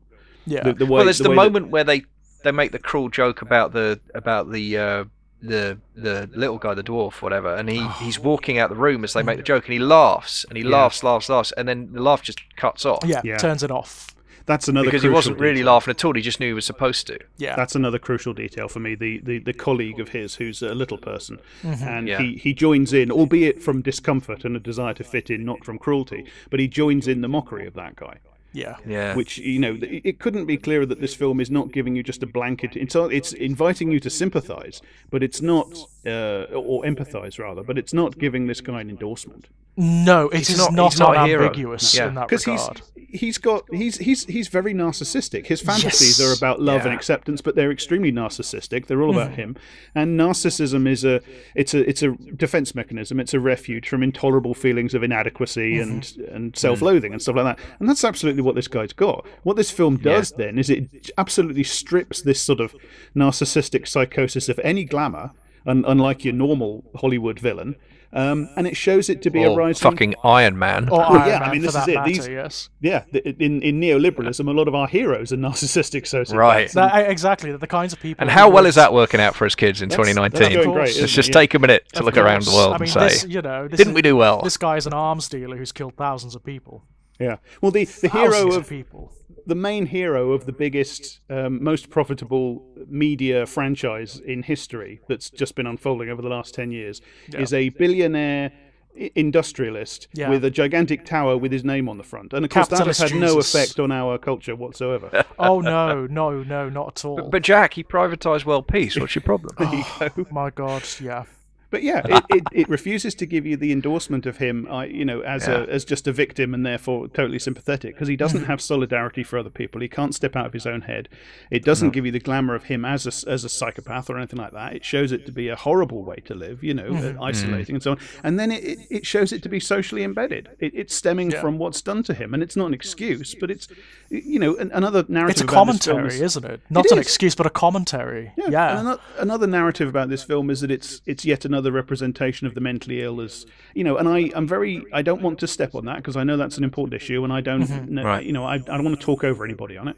But, no, not at all. And mentally ill people are horrifically misrepresented in the culture industry. They're constantly represented as having sort of super strength and being violent. And the truth, of course, is that mentally ill people are far more likely to be the victims of violent crime than the perpetrators, etc. Absolutely. But this or to self-harm, Yeah, I think this film is absolutely... It's actually incredible in how much it shows mental illness to be socially embedded. It shows it to be the product of alienation and mistreatment and isolation and neglect on the part of society as a whole, which is, frankly, in this kind of film, it's miraculous. Astonishing. Yeah, it's astonishing, isn't it? Yeah. And to have it represented in such complexity. Yeah, without, as I say, without sinking into a sort of simple just endorsement of the character as a heroic even victim. Sort of into saccharine, which is also a danger. Well, that's what you normally get from Hollywood when a big actor is trying to get the Oscar and they play somebody with Asperger's or whatever. You normally get that disgusting, A Beautiful Mind thing. And, yes, you do. A film I believe we've discussed before, Jack. I don't know. I've blotted that out. To remember. There are certain recurrent subjects that come up, aren't there? There's the straight actor playing the gay or trans person. That happens a lot. Yes. The actor playing the person who's on the autistic spectrum, who actually isn't autistic at all. Poorly. But Cumberbatch playing Turing in The Imitation Game, which is just beyond awful. So insulting to Turing personally, to autistic people generally, to everybody. You've got the double whammy. I think most members of Bletchley Park should feel quite aggrieved about that fucking movie, to be honest. Well, you've got the double whammy there. You've got the gay autistic person being played by the straight non-autistic actor, and poorly, in a very just badly. Don't even want to go. But I mean, even everything you were saying there, Jack, just brings me back to that. Which is why I called it a key observation. Like, he's never cool. The one moment in the film where it looks like he might be. Well, there's two. The big one is when he's dancing down the steps. Yeah. And we've seen him trudge up those steps like 3 or 4 times by that point in the film, and it's always been, by the way, a journey of misery and shame, and it's the world has heaped yet more humiliation on him. There's a moment I'd completely forgotten about where directly after he gets fired. I'm trying to remember. I can't remember which scene it's after, and it just cuts to him in silhouette in an alleyway, just kicking a dumpster. Just kicking the shit out of this dumpster, and he's in silhouette, and he looks like the Joker in silhouette because he's got the hair and he's got the build and the angular kind of thing, and he's wearing the big shoes, and he does look like the Joker in that moment. He looks like the Joker kicking the shit out of someone, but it's not. It's just Fleck kicking hell out of a dumpster. It's a really... Oh, God, it's so great. But even that moment at the end, so he's dancing down the stairs and he's doing the dance. And firstly, he's dancing to fucking Gary Glitter. So that's, I don't know. Now, maybe if that's deliberate or not, but fucking hell. Well, I think it's got a different valence in the US, because in the US, that bit of music is used, I understand, an awful lot in American football games. Right. Oh, right. Because there's quite a lot of stops and starts in American football, and they often use it as like that one. There's a few others, like Ozzy Osbourne's "Crazy Train." The introduction that gets used a lot for some reason in American football matches. They blare it over the PA while they're setting up or while they're doing some play moment. So yeah, it's very, very much a part of American culture, but they don't. Obviously, it doesn't have the resonance it has over here, because I don't think any of them really know about glitter. But the point is, I mean, so it gives us that resonance, but even there's something very discordant about Fleck dancing to an American football tune. That's just fucking weird. It's discordant. It's what I love about that reading of it, what I love about that inflection, is it kind of sours the notion of victory in sport, doesn't it? It kind of makes it feel a bit, because if this is what victory looks like, that's maybe not. That's not so cool. That's not great. A victory of aggression, and the scene doesn't even get to the end of the fucking dance. No. Yeah, because the police appear at the top of the stairs, and that is wonderful the way that happens. Reality intervenes again.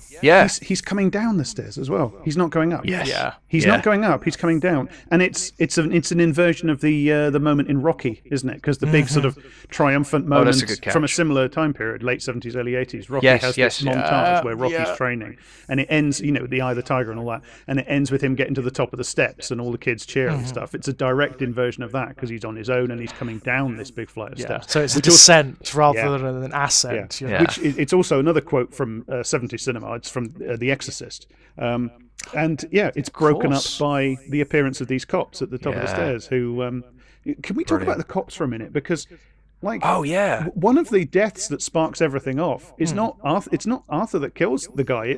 It's a cop killing a protester, and it's a cop. Admittedly, they're chasing Arthur on the subway, but they're behaving atrociously. They're waving their fucking guns around on a crowded tube train. And of course, protesters. Of course, somebody gets shot, and then that gets blamed on Arthur. Which is yet more of the the disgusting sanctimony of the system that created all this in the first place. Yeah. The cops are fascinating in this too because they're not. I mean, they're not. They're not super bright, are they? Those two. Not really. They're not. I mean, they're not super. They're not like they're not played for laughs or anything. They're not. But they're just. The questioning scene outside the hospital is a fascinating one as well. Because you feel like, shouldn't they fucking know more than they know here? Why are they so kind of... It's really odd. And that scene's really brilliant. Because, Fleck's really... Arthur's really interesting in that scene. He's much more in control than he has been to that point. Yeah. I think it's because he's been off his meds for a while, and that's one of the things that happens, is he gradually gains, in some ways, more control when he's off his meds. And... But then there's the moment where he walks into the fucking door. And it's just like, it is one of the few moments there was a kind of nervous laugh in the cinema. But and I've seen that twice. I can't tell if that he's doing a bit there. Because before that, they're having a conversation about clowning. Yeah. And he says, it's almost he's trying to lie. He says, I dropped the gun because it was part of a bit. And he says, no, they fired me because I wasn't funny enough. Can you believe that? And then he gets up and walks into the fucking door. I swear to God. Well, it works either way, doesn't it? Because if it is a bit that he's doing for their benefit, they don't get it. Because one of the cops says to him... that's right. Yeah. Yeah. Well, and one of the fucking coppers asked him that laughing thing. He showed me that card that you gave him, that laughing thing. Is that a real thing, or is that like a clown thing? A clown thing. It's like, fucking hell, you guys, you're not very bright, are you? No, you two are not very at bright. all. But also, they're the ones who set off his mum, right? They go and question her, and she has a fucking stroke. Yeah. And that, that triggers that final part of the downward spiral for him, He gets back from round with his mum, and he's gone to Wayne Manor, and he's, Oh, can we talk about that sequence?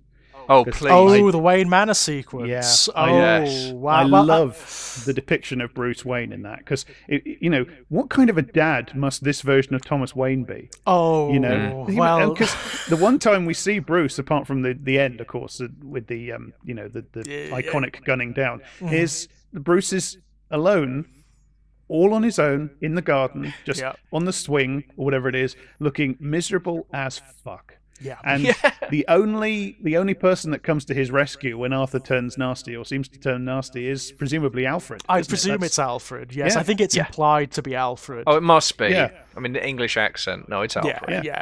It's a dead giveaway. You get the feeling this kid never sees his father and never gets any sign of affection from his father. And I just there's a wonderful. The film definitely implies a wonderful alternative version of history where Arthur makes friends with Bruce. Yes. Suddenly Bruce isn't lonely. Bruce has an older brother in place of a father, and Arthur has somebody to. Yes, Bruce maybe has some sort of cathartic effect on Arthur, and there But is the an thing implied, isn't there? The thing that prevents it is the wall and the gate that separates the rich man and the poor man, isn't it? Yeah. Wow. Well, and Alfred, fairly precisely, actually. The flunky that's pretty... The flunky who chases the poor man away from the gate. Yeah. It's a tough moment. Yeah. I mean, you're right there. He's actually playing on and I think it's a lovely detail. It's a giant play set that you would normally get in a public playground. Yeah. Like, it's a big wooden thing with, like, walkways and a pole that he slides down. Implying that just for me, you guys. That was... implying that grown-up Bruce Wayne is doing nothing but recreating his childhood play set and just spending the last time he was happy. His entire adult life on this playground set that he's... Yeah. implying the absolute pathetic juvenile nature of Bruce's Arrested Development. God, I life, never picked that up, but God, Yeah. No, he does. He slides. He even spins around it like the bat pole. It's fucking glorious. But it's so sad because there's this kid, and it's not his fault where he was born any more than it's Arthur's fault where he was born. And he's in this luxurious surrounding, and he's got all the toys he could want, and this playset all to himself, and he's lonely and he's miserable as fuck. You can tell. Yeah. Implied to be as miserable as Fleck is. Yeah. Well, because that's the thing. That's a playset designed to be played with by loads of kids at once. That's the whole point of building something on that scale. And on your own, it's fucking cavernous. You're just lost in it. It's really probably quite it's a scary moment. You know? Yeah. It's absolutely superb. And actually, the way Fleck tries to reach him, that's interesting. I mean, one of the things that we haven't kind of talked about, but I think is really interesting about Fleck throughout the movie is that Fleck is constantly trying on masks. He's constantly trying on roles. He's constantly trying to find a version of him that works in the world, right? And that's a key concern. And it's kind of interesting, like the implication towards the end is that he wants his meds run out and that, his psychosis starts where he just gives up. But up till then, he's been trying it. And that's why the final scene is so exciting, because you think he's going to come out and be the Joker. And then it turns out he's still Fleck, and he runs through, he gets the fucking joke book out. And you're just like, what the fuck are you doing? Like he goes back through all of the masks he's worn through the whole movie, and he runs through all of them in about the space of 3 minutes. It's astonishing to watch. But in that scene, he's wearing yet another mask, and the fact that he tries to befriend Bruce with magic. I just love that. He does this whole routine with a magic wand, and it doesn't work, and then he gives it to Bruce, and it wilts. I mean, fucking hell, man. He's a good clown. He's actually good as a clown. He's a rubbish comedian, but he's a good clown. He's a decent clown. He's a decent clown. He is. He's doing a good job in the hospital for kids. The kids are loving it until the gun. Tragically, the gun that he's only got because the guy gave it to him because he got attacked by the kids in the street. The gun falls out of his pocket, and even then he does a good save. He does this oops thing, which is hilarious. Yeah.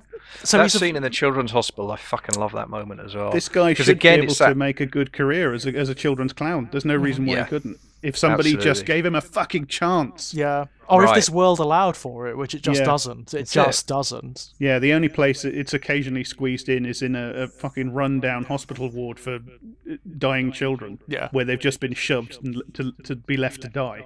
Yeah. Because there's no resources to do anything else with them.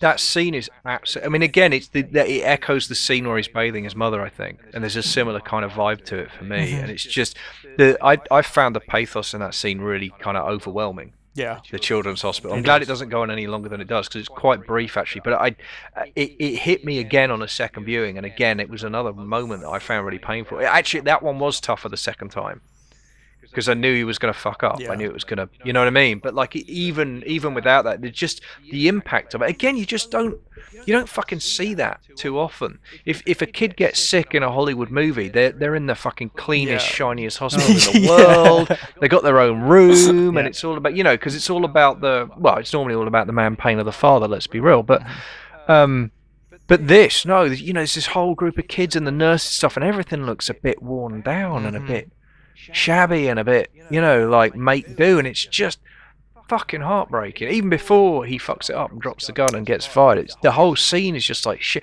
And again, you look at him and you think, well, fucking hell, he's sort of trying to do something good, like he's trying to find a place in the world where he can be, and feel like he's doing something. And in any halfway sane world, he'd have found it there. But this is it. Like, this is the thing. Like, the whole movie. I mean, for me, the whole point of the fucking, like, one of the central things of this film is, like, fundamentally, if him and his mother were living in they had some kind of assisted living, some kind of like halfway house living where there was on-call help when they needed it and proper medication, the pair of them could live a happy, fulfilled life. They really fucking could. Absolutely. And they could contribute, and they could be part of the world, and everyone would be better off. One of the darker readings of Fleck in this film derives from the book Arkham Asylum. In the comic book Arkham Asylum, where it describes one of the psychiatrists describes the Joker as not insane, but as experiencing some kind of super sanity. They are, whereby it's his condition, whereby he reinvents himself not only from day to day, but from hour to hour, so he can be anyone at any particular time, is a kind of response. It's a kind of response to the 21st century, to the circumstances in which we find ourselves. And that is certainly a reading of this film too, where Fleck's actions are not necessarily unreasonable, given the world that he finds himself in. His insanity is kind of on its own terms. It's kind of a perfectly reasonable response to this insane world he's in, isn't it? Absolutely, and That's if they just left it at that, it'd be a bit cheap, it'd be because that's been done. It's kind of in an insane world, insanity is the only sane response. Yeah, okay, I've heard that before. But the film, we've all seen Network, which I don't like. But we've all, the film doesn't just leave it at that. It doesn't leave it with this kind of cheap, because the way you can go from there, of course, is to the alibi, to the excuse, to the glorification of violence and murder and stuff like that. And the film doesn't do that. I mean, the key, very key is the final scene where the nearest thing he has to catharsis or apotheosis is him standing on the boot of the car, surrounded by all these cheering people and so on. And it's not. It's not a moment of triumph. No, it's not. It's a moment of final damnation, isn't it? Yeah, it makes it stark that it's a delusion on his part. What he thinks he's taking from these people is not.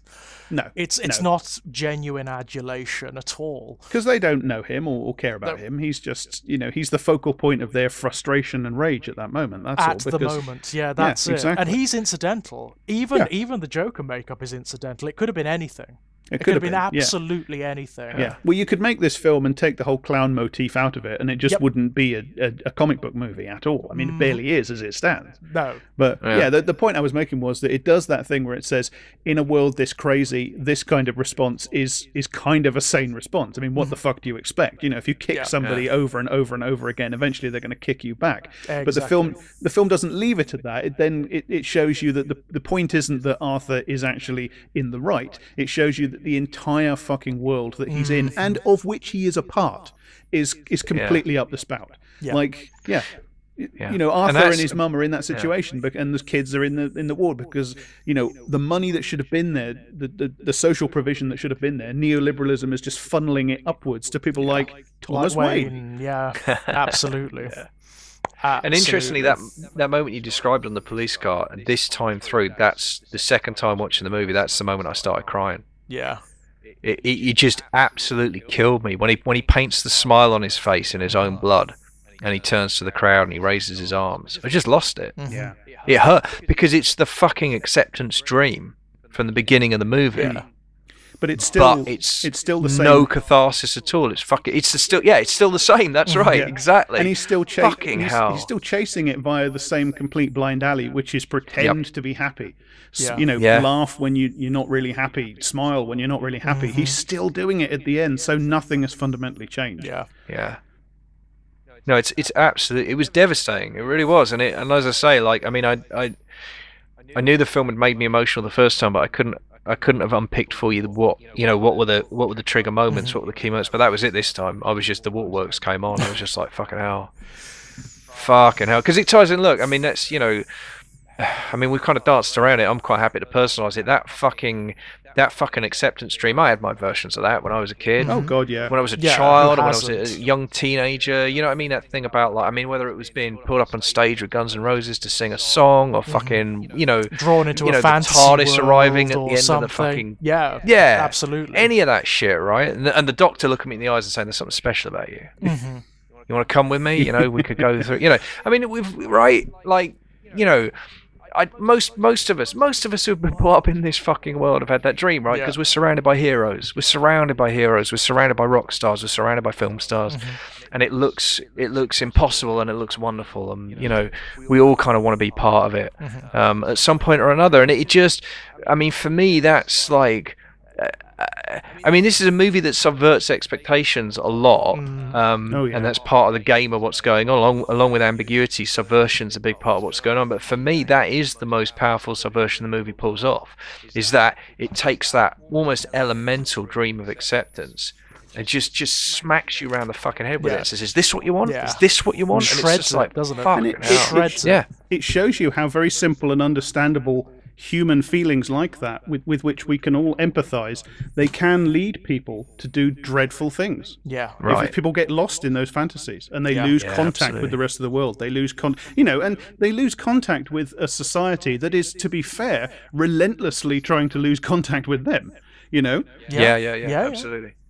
And look, the banal reality of it is that in our version of the world, what happens 99 times out of 100 instead of that is like you go on fucking Big Brother, or you go on Britain's Got Talent and you get humiliated by Simon Cowell, or you eat fucking kangaroo testicles in the jungle, or whatever. Like that's our kind of real world version of that humiliation, of that exploitation of that dream, right? That's what we do to people. That's what we do to people every day. And it's just, it's just humiliation. It's just taking someone's dreams and stomping them to dust in front of millions of people on TV for laughs. It's not a big deal. Who gives a shit? It's not. No one's getting hurt. No one's getting killed. Well, it's not like the fucking circuses and the sand and the fucking lions. It's not like the freak shows or. Do you know what I mean? It's like fuck me, man. It does make me think about the finale to season 1 of the revival of Doctor Who, where kind of the last, with Christopher Eccleston, kind of the last two-parter is this version of the future where everything's just this game show, and it's all based upon current game shows. They do sort of a futuristic version of The Weakest Link and Big Brother, and then the Daleks turn up, and the Daleks have kind of become religious fundamentalists in that. And I read it I've read it since then as the Daleks. What they're actually doing is they're TV producers. The Daleks have become TV producers. What they actually are is market fundamentalists. We're talking about sort of the ultimate terminus of neoliberalism is that the entire populace are ruled by these complete fundamentalist alien powers up in the sky that use them as fodder for game shows where they literally die if they lose. Yeah. And it makes like Trini and Susanna and The Weakest Link and all these game shows, and these are quintessential aspects of neoliberal culture because they're all about stomping on the other guy. They're about telling you don't look right, carve your face up. In order to win, you have to stomp on the other guy. You have to make them lose. You have to get them chucked out of the house first.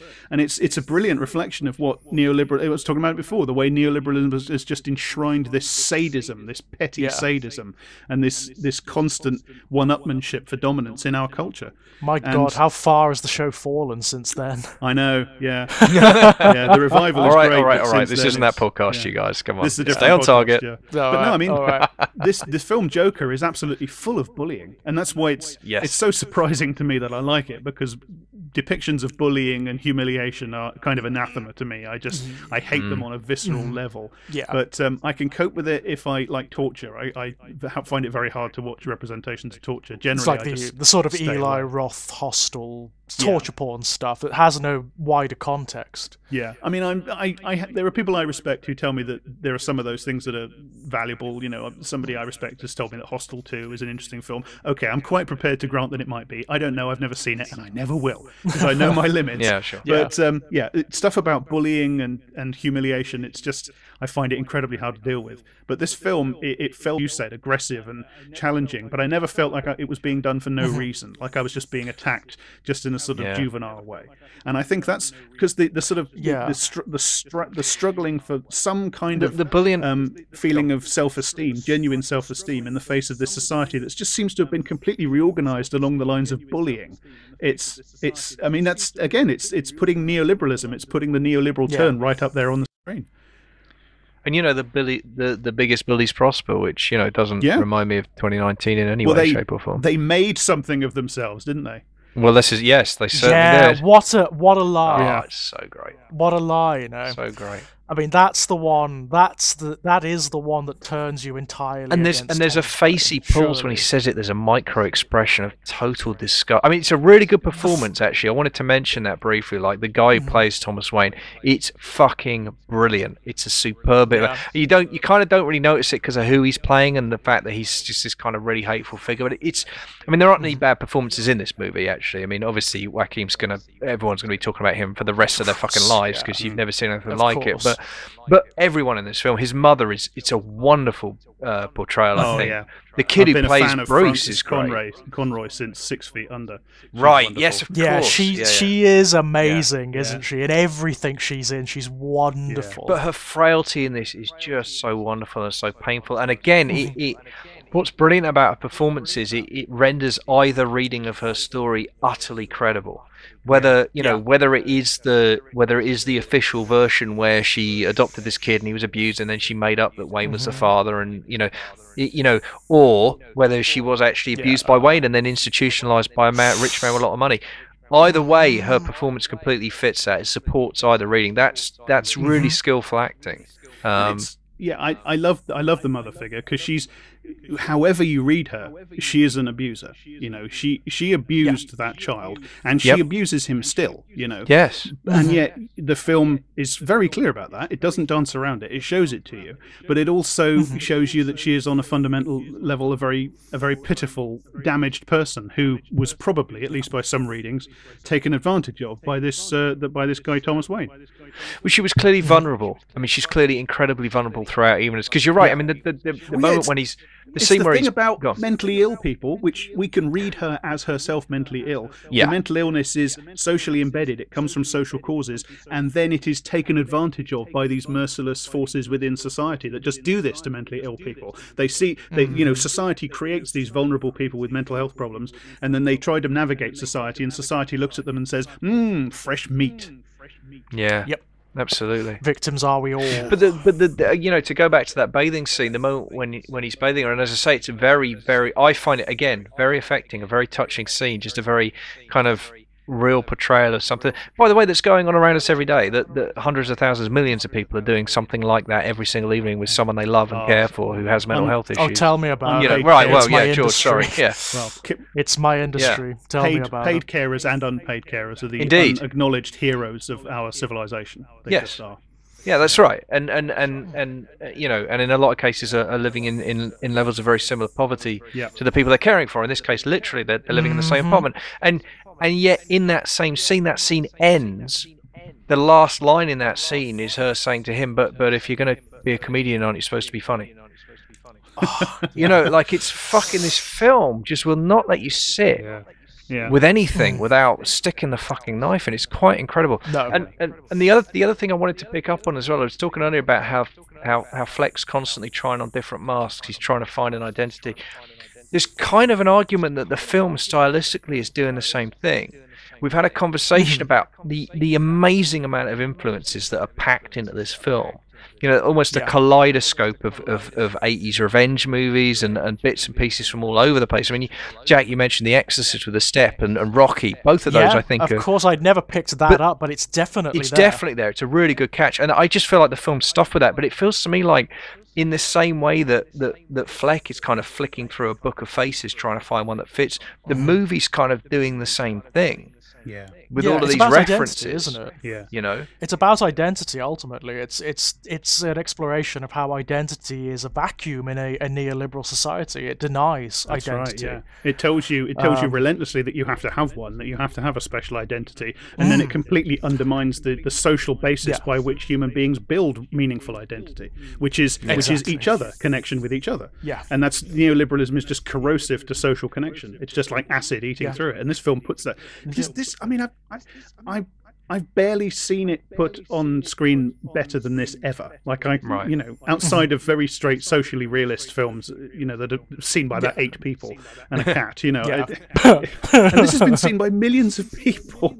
Yeah, right. And it's obviously struck a chord. Well, it demonstrates that atomization, doesn't it? It demonstrates that atomization. I think for me, most clearly on the subway. Yeah. When you have Fleck and this woman who are of the same sort of class, they're of the same strata, they are victims in almost exactly the same way, but they can't help one another. They can't join their struggles up, because they're atomized. Right. They're too isolated. And it does... They're too isolated. Like, in any other film, certainly in most of the films that this draws on aesthetically, the sort of late night, a few people alone on the subway with graffiti everywhere and a smashed window and stuff, that would be definitely an expression of the anxiety realities of the society, but it would be a reactionary expression. It would be an expression like, why is there all this crime and all these quote unquote thugs, etc., etc. Whereas this film, this makes it a direct critique. I mean, it's almost too on the nose in places, but you kind of have to be that on the nose in order to cut through the fug of ideology that obscures this for most people.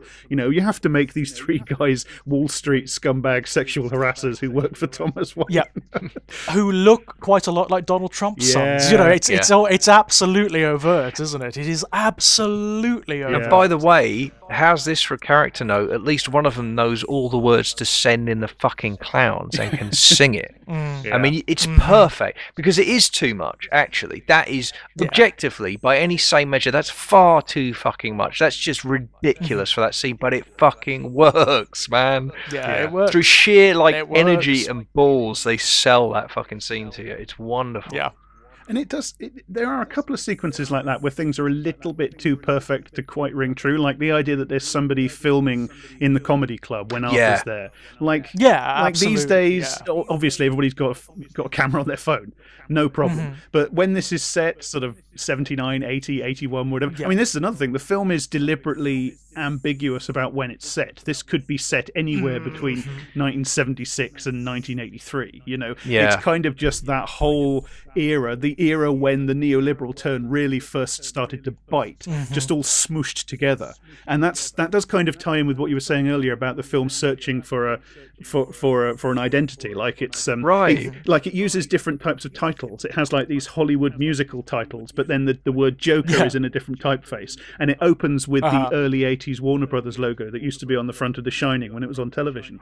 There is kind of this sort of incoherent temporal thing going on. It's like that cultural moment, that 5, 6, 7 years that it's getting at, all sort of smooshed together. Yes, I mean, I think some commentators are pinning far too much on the fact that the Wayne family at the end come out of Zorro the Gay Blader, so that definitively dates it to 81. I think that's too simplistic a reading. It had to be a Zorro movie. Yeah, because it's hinting at the immaturity of Bruce's fantasy, isn't it? But I love that. I love that it's kind of, because I just think for me it's like, I mean, if you really want to be about it, you could say, well, maybe it's a revival showing or something. But I'm with you, man. It doesn't matter. It's the kind of it's the mythical 80s, right? Yeah, that's the point. It's the mythical early to mid 80s.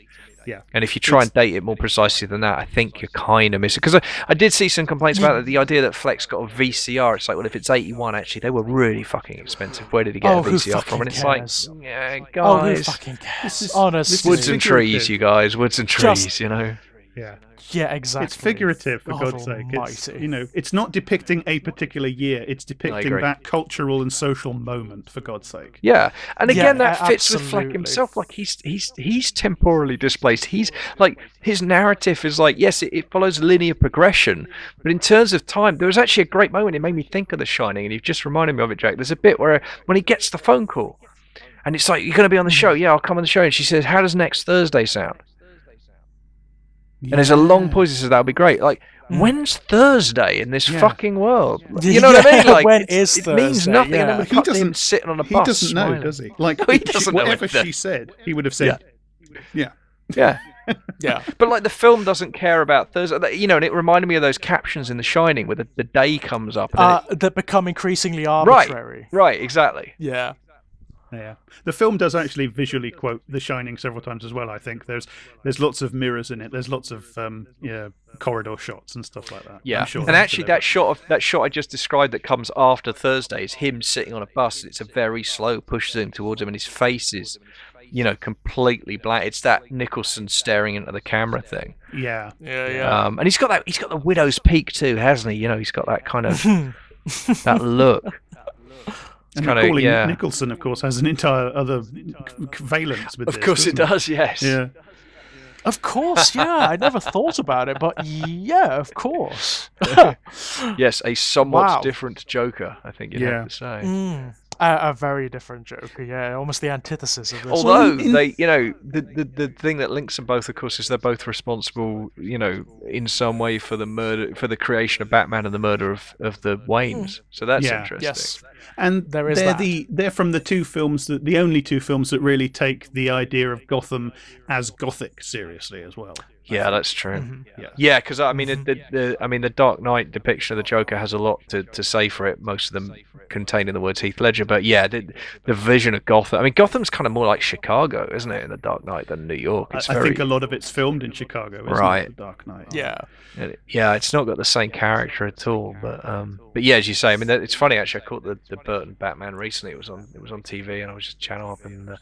I've forgotten how much I love matte paintings. It's one of the tragic losses of our era is that we've lost the art of matte painting, the beauty of matte painting in movies, the wonderful material texture that matte paintings give. Fantastic vistas. Like in so there you go. That's the one thing the Joker movie could have done that quality. It didn't. We found something to criticise it for. No matte paintings, and it doesn't have matte and a disturbing lack of stop motion. While we're on the subject, can I just say? Well, absolutely, yes. Where was Harryhausen in clearly, this? Robocop is still the superior that film. It doesn't have. You know what? That is such a weird thing because I can't imagine this film taking place in the same universe as the Nolan movies or the Burton movies, but there is a film that I can imagine just about this taking place in the same universe as, and that's Robocop. Yeah, absolutely. This could be happening in New York while OCP are taking over Detroit. Yeah, 100%. Similar criticisms. There are certainly similar parodies going on here, aren't there? Well, I think we finally found how they can do a sequel, you guys. I'm really excited. Oh. Joker meets Robocop. Joker versus Robocop versus Ed 209. This Joker. It's the obvious movie. This Joker versus Robocop. That's going to be a short film. Yeah, because this Joker isn't the Joker. He's this. No, that's true. He's not. He doesn't even have the charisma of the villain or anything like that. He's not even evil. He's just sad and pathetic. Except he's just a guy. Except maybe in the very last scene, which is interesting. Because the very last scene, you look at him and it's like, okay. And it's very heavily implied that he kills the therapist and he's running out the room. I mean, God, but even then, the fact that they turn it into a fucking Scooby-Doo gag. Yeah. Oh, that I loved. That was one of the moments where I was sitting there thinking, do I laugh? Right. I kind of want to laugh and I kind of don't want to laugh, but I love. And the words "the end" come up in that Warner Brothers script, like you always expect Porky Pig to pop up, don't you? Yeah. Fucking amazing. I was kind of a little bit disappointed by that last sequence, not because there was anything wrong with it in itself, but I loved the thing earlier in the film where he goes into Arkham State Hospital, as it's called in this, and he steals his mother's file. And he runs out. And I remember thinking as I was watching it, you want to get used to this because this is your first escape from Arkham Asylum. So you're gonna be doing this a lot. So the fact that this is going to happen on at least a bi-weekly basis. So the fact that they kind of show you the start of his next escape from Arkham at the end, it's ever so slightly disappointing. But never mind, it's fine. No, I see what you're saying. But that sequence though that you're talking about is amazing because there's at least two incredible scenes contained within it. The first one is the conversation he has with the clerk. And again, there's this moment where, what you were talking about, there's a moment where these two atomized people almost meet. Yeah. There's almost a connection. There's an amazing... Because the guy is incredibly... I mean, it's a fucking great performance. He's in one scene, that guy, but the way he plays it is wonderful. His own kind of empathy warring with, I need this fucking job and I've got rules to follow. And it's just... He plays it so well, that guy. So I'm not a therapist. I'm not a doctor. I'm just a clerk. I don't know what to tell you. God Almighty, it's great.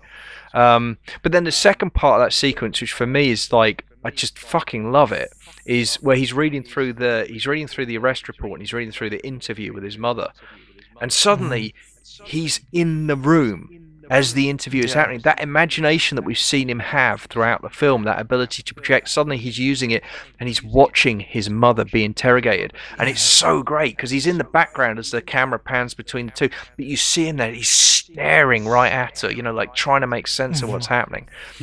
Oh, fucking I'd hell, forgotten man. that happens. This is why I do need to watch it again Yeah. to really sort it out in my head. Yeah, it's just, And it is. I mean, it's massively important as well because it is one of the key turning points in his entire life. And it keeps cutting between that and him moment. having a hysterical fit in the stairway. You know, it cuts between the two, and he's like, I mean, in that one, he's really going like, there's like snot hanging off his nose while he's laughing. It's really, really. yeah. Well, that's one of the points where he's near broken, Yeah. isn't it? That's the nadir. I mean, it's the end of everything. Again, all of his identity has been stripped away from him. Everything by which he defines is gone. Yeah. And there's also there. I do wonder if part of what's going on. I mean, it's ambiguous because he goes on to kill his mother, and that might be because he believes the story, right? Mm. Or it might just be because whatever happened, he was abused as a kid and she did it, and that's okay, whatever. But I think also for me, part of that sequence is him realizing, I don't know, I mean, this might be me projecting, but I think part of what's going on is him realizing he cannot ever know. Like, it's impossible. Yeah. It's literally impossible for him to know the truth of what happened. He's never going to know who he is. That's right. He's never going to know who he is. Fucking hell. So nothing matters anymore. Nothing matters. I mean, this. You can even read the murder of the mother as an act of mercy if you want to. I mean, he is kind of just finishing the job that the entire world has been trying to achieve for quite some time now, isn't it? In as quick a way as possible.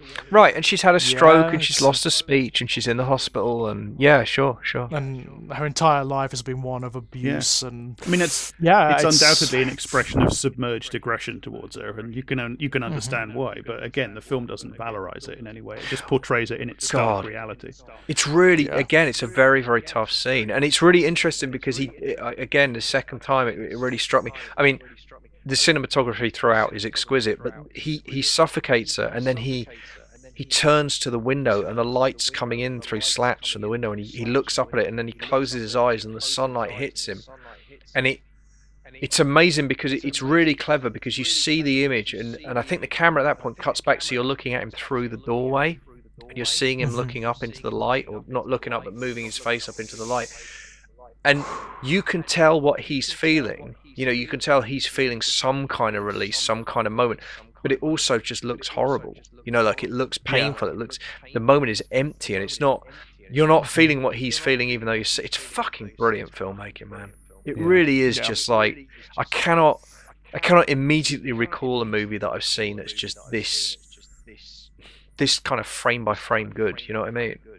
No, I know exactly what you mean. It's real that's subversive and at every point, at every turn and in every way, that leads the audience down a certain garden path with every scene and leads you to believe, oh, well, it's going to play out this way because that's the way these scenes play out in this kind of film, and then undercuts it. Well, like, look, I mean, I'm full disclosure, I'm not making this up as I go. I'm reading this from a piece I've written because I apparently just cannot stop thinking about this fucking movie, and I've written a 4,000-word essay. But I'll give you, but just it speaks directly to this point, and it's short, but it's like the movie, like Fleck, keeps trying on discarding personas, voices, genres. It's a super villain origin story. No, wait, gritty social realism. No, revenge narrative like Taxi Driver. No, it's the king of comedy. Wait, no, it's some fucked up Hamlet Oedipus hybrid. No. It's a political treatise on mental health. Oops, nope, it's Fight Club. No, it's V for Vendetta. Wait, no, and it just keeps fucking doing it. Right to the end, going, doesn't it? It's fucking incredible. And it has that's a hallmark of really great artistry in fiction, is when you can make the form and the content mesh together. Right. It is that incoherence is a constructive incoherence. It actually creates. It's there for a reason. It creates a mood, and it meshes. Yeah, it's thematic. Yeah, it meshes directly with the incoherence at the heart of this world and the incoherence at the heart of this man and his own search for an identity, some fingerhold on who the fuck he is and what's happening. But it's interesting because I think it's kaleidoscopic, but I don't think it is incoherent. I actually think the whole piece is coherent. It's really. I don't use incoherent pejoratively. I mean, I think there is a coherence to its incoherence. If you want me to be incoherent about it. Yeah, got you. I see what you're saying. Yeah. No, that works. No, I just mean, but you know what I mean, because it is a kaleidoscopic effect. But the trouble is, I think when I describe it that way, I'm worried. I worry that I give the impression that this film is somehow like obscure or difficult to follow, and it's neither of those things. Like, it just isn't. And that's part of what we were talking about, how like some of the, I think those on the nose moments that feel almost too on the nose, but they kind of have to be, because they kind of anchor those critical moments in the narrative so that you can keep track of where you are, because fucking hell, man. I think there's just... Yeah, because you could lose yourself, couldn't you? You could lose yourself the film in could lose the itself. myriad interpretations. And on the subject of being on the nose, I think sometimes you do have to do that, because there are certain truths about the world that are incredibly obvious, but that we don't, we're not aware of, because they are so obscured by this just encrusted muck that's in our heads, that's been poured into our heads by decades now of this stuff, like fucking Marvel movies, you know?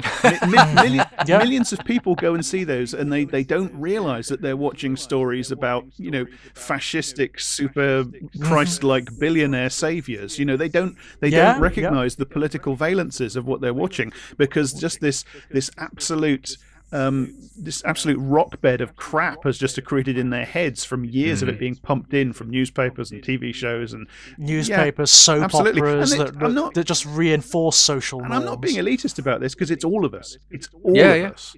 And sometimes a work of art, if it's going to get at some of these elementary truths that have been just buried under piles and piles and piles of shit, you do need a sledgehammer to crack a nut sometimes. Yeah, you got to absolutely. You got to kick pretty hard, haven't you? Yeah. You need the trauma, don't you? You need to actually actively traumatize the audience to a certain degree. You need to be abusive. Kind of reach out and slap them a bit. Yeah. Yeah. And this film certainly does that. Fucking hell. It does. It does. And it's a very difficult thing to do, because audiences can react so badly to that. But that doesn't seem to have happened, does it? People really seem to have gone to this. They've responded to it after being... They've responded really well. After the preemptive sludge that was thrown at it. Well, it didn't stop them going, and the trailer didn't put them off. The trailer is fairly honest about what you're going to see, although it only scratches the surface. But you know, the lure of the Joker is enough to bring people in. But that wouldn't have made it a huge success if the film was turning people off. You know, the boom would have tailed off after the first. Yeah, I mean, I think Phoenix is a draw, and rightly so. I mean, he's got a good track record at this point of pulling off fairly astonishing performances, and even the reviews that slagged the movie off. I mean, you know, The Guardian gave it a 2-star review and said the second half was boring. Well, I mean, I guess if you're a really smug upper middle class elitist prick, I guess it's boring. Yeah, but I mean, I'm sorry, fuck you. So in that's bad just a faith. bad review. So it's in bad faith. I think it's just objectively wrong. These liberal outlets know that this film is having a go at them, basically. That on some level, they get it. On some level, even if they don't consciously understand, which I think is probably the case, they get on some like animal survivalist level that this film is attacking the systems they rely on. I mean, it's interesting. The whole advanced narrative about it is like Squid Ink, you know, to obscure this thing that sort of the centrist liberal neoliberal hive mind understands on kind of an instinctive level is having a go at them. So they squirt out this ideological ink to get in the way. And of course, there's a hefty amount of just disliking it because you want to sound cool and superior to the idiots that like superhero films, and you know, disliking it because there's a buzz around it and it's the latest thing. So you've got to be disdainful of it, which is not confined to the media either. It's all over Twitter as well. Yep, it's all over the place. It is. Oh no, I don't like this because I'm more intelligent than this. I'm seeing that mostly amongst people who aren't going to see it. By the way, very ostentatiously are not going to see this film that everyone's talking about. Which okay, whatever. But I just think, I mean, I don't know. I'm sort of, I think I'm inclined to be slightly more cynical, but perhaps also slightly more charitable, and just assume that it's more about. I feel like there's this great thing. I've never forgotten this. Is really good story I wrote about the third Oasis album, Be Here Now, and it got these amazing reviews. Like incredible reviews, almost like universally acclaimed album across the board, and within sort of 5 or 10 years, everyone was looking back at it going, actually, it's the moment Oasis jumped the shark quite clearly culturally. It's a pretty awful album, and I'm not asking either of you to care about Oasis for the purposes of this conversation, but just understand, like, you know what I mean, like in relative terms, this was not a good Oasis album, and yet it got these great reviews. And I remember reading this retrospective and like, why did everybody get this fucking album wrong? Why did everyone say this album was great when it wasn't? And it turns out it's because they'd all said Morning Glory was a pile of shit, and then everyone bought it. Yeah. That's what happened. And they were like, well, we're not going to be flat-footed again. So when Be Here Now came out, everyone went, oh, it's another masterpiece, it's another Morning Glory, it's another... Because the truth is, they didn't have a fucking clue why Morning Glory was a success, because they still didn't like it. They didn't like this either, but they thought, well, fuck it. I can't be caught behind the trend. And I really feel like, especially with The Guardian, you think about the way certain aspects of liberal Twitter and certain elements of leftist Twitter have reacted to the trailer to this movie, not the movie itself.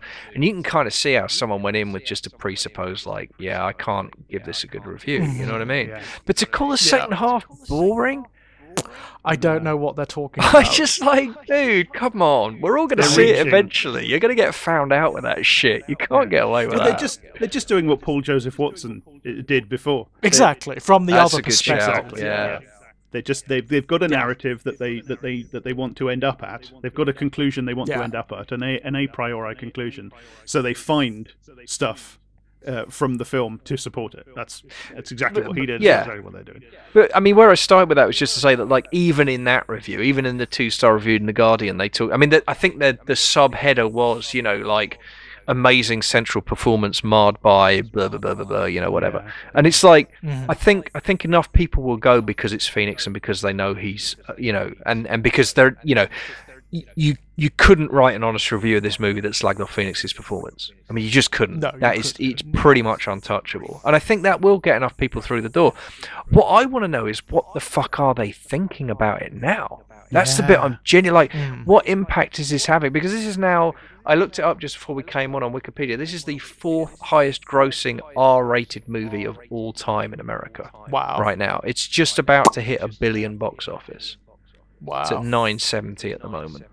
Fucking well, hell. I'm hoping it's lingering with them. Yeah. I'm hoping that these people who are not necessarily used to this kind of subject matter in their cinema-going experience, I hope it's really resonating, as it did with all of us. I was going to say, it's fucking lingering with us, for sure, man. Yeah.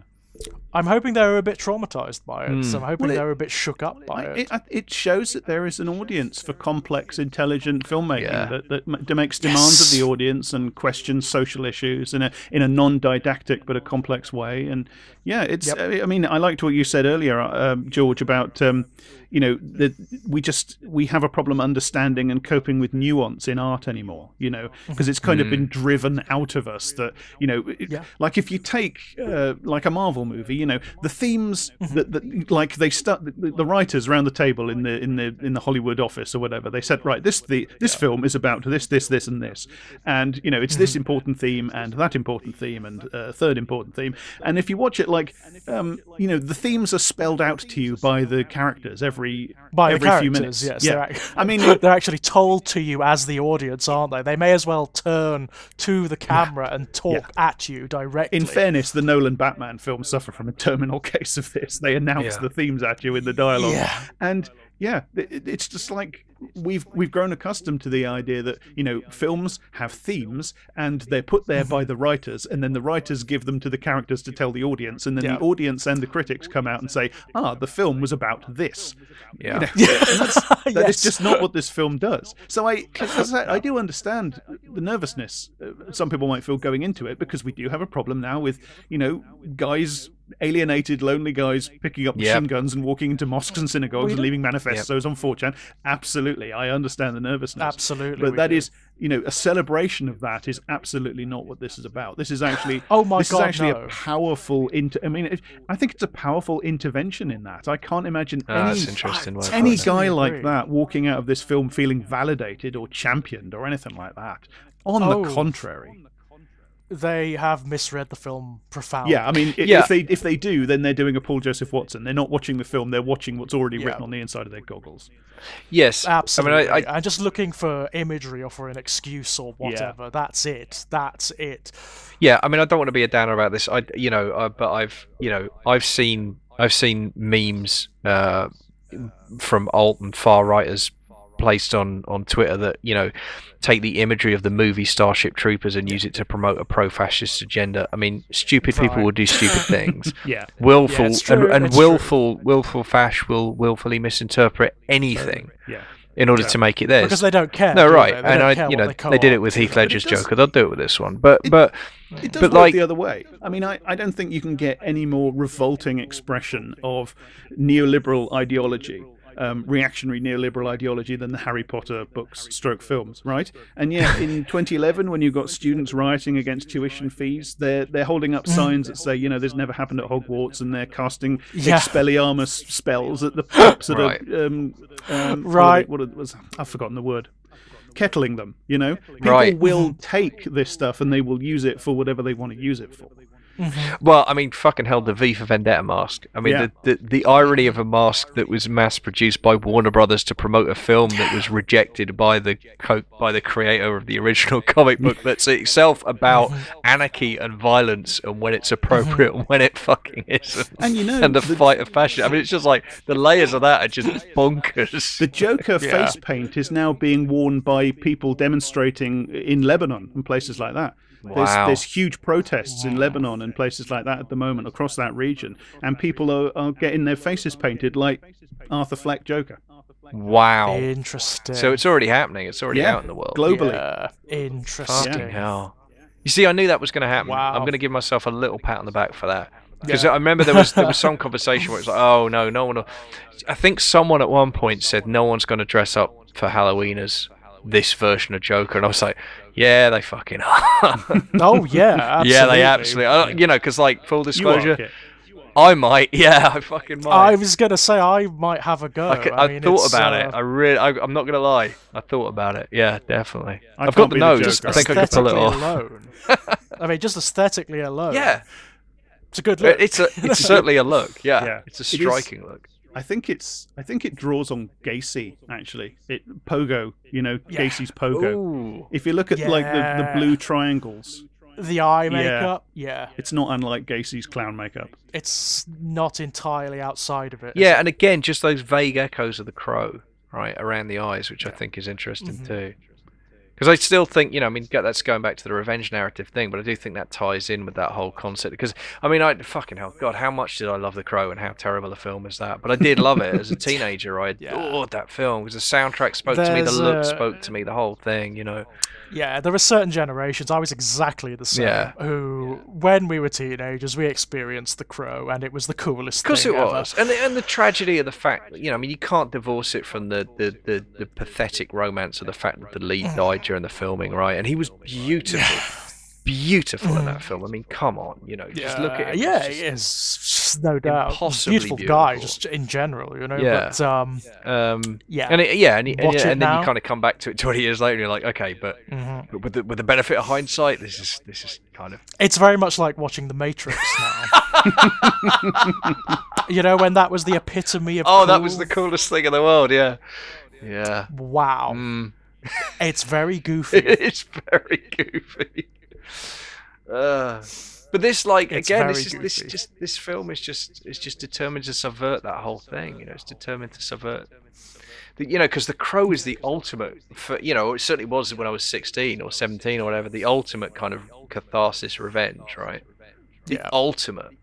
And this movie is just like you just get to the end, you get to that final scene or that final confrontation in the film studio, and you just feel sick to your core. You just, Yeah. There is no catharsis. No. That denial of catharsis the film consistently inflicts upon its audience is wonderful. And it does misdirect, because the moment before he goes out and he's doing the silhouette dance in front of the curtain, he's moving really sinuously, and he's got the suit and it's the hair, and you're just thinking, okay, here we go.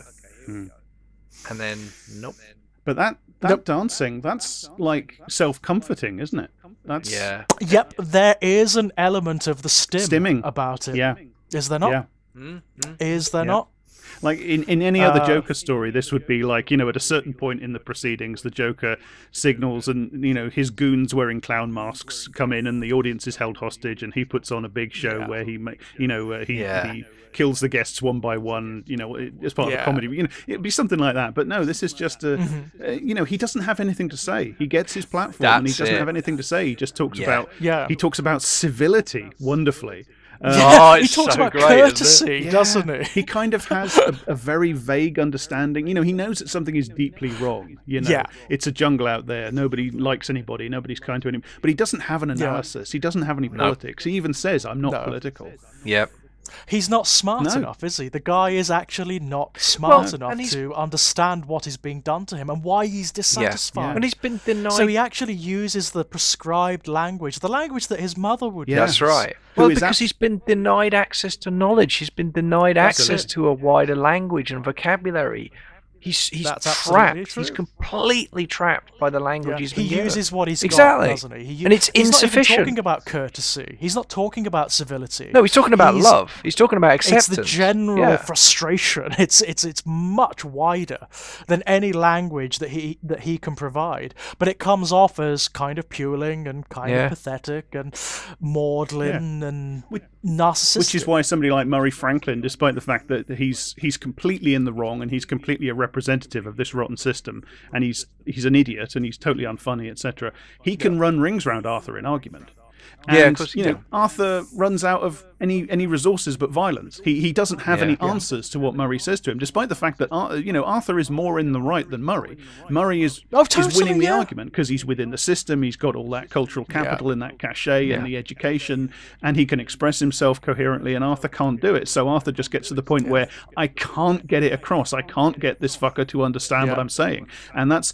I mean, what's the most he can say? Oh, you're awful. Yeah. And that's the most he could say. That is the moment when people turn to violence, when there's nowhere they can go and nothing more they can say. That's what they do. They lash out. Yeah. And it is awful because you watch it and you don't get the, like up till the very second before he does it, I'm kind of half expecting to see Murray's head blown off and think I'll go, and when it happens, you don't. You just think, oh, God. Because it's just a moment of sorrow, isn't it? It's just sadness. Sorrow for Arthur, not for Murray. But not for Murray, no. Fuck Murray. It's Arthur's doom. It's sort of Arthur's final surrender to this complete failure mode. That's it. The Joker isn't Arthur's success mode. It's his failure mode. That's right. It's his absolute failure mode, and it's one that this society has absolutely forced him into at every turn. So he is a just punishment on it. And even when the crowd there is is a kind of predestination, almost, isn't there? Yeah, absolutely. And even when the crowd of protesters are cheering him at the end as he stands on the police car, it's still failure mode. Yeah. Oh yeah, it's pathetic. But it's not. It is horrible. Not celebratory. He is not transcending. The whole thing is a failure mode. This film is going to be subject to a very familiar left critique, which is this story offers no alternatives.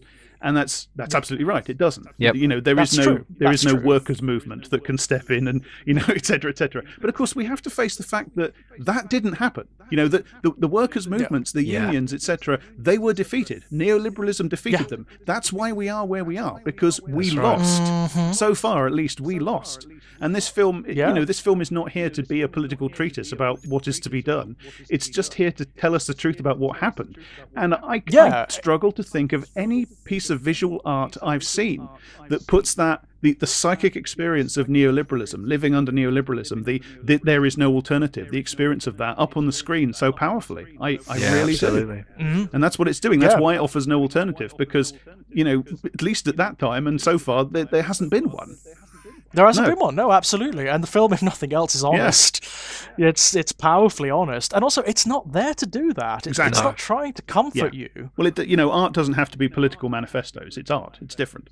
Exactly. Right. Absolutely. And I mean, there is a, I mean, if I have a kind of, note of caution or concern or grumble or whatever you want to call it, it is about the kind of, the way the mob are completely faceless and completely unrepresented. Although I have to say, there's a very striking moment. So there's a moment where Fleck's on the train. He's on it's an overground train, not an underground train. Actually, it's quite important because it's well lit. But he's tearing a photo of Thomas. It's just after he's found out about his mother's just told him about. Yes. And he's tearing a picture of Thomas Wayne out of the newspaper. But as he's doing it, behind him, there is a man reading a newspaper. And when you first see him over Arthur's shoulder, the headline just says something, the rich. And the headline, and you're like, does that? And there's a picture of a guy in a clown mask on the front cover, and you're like, what?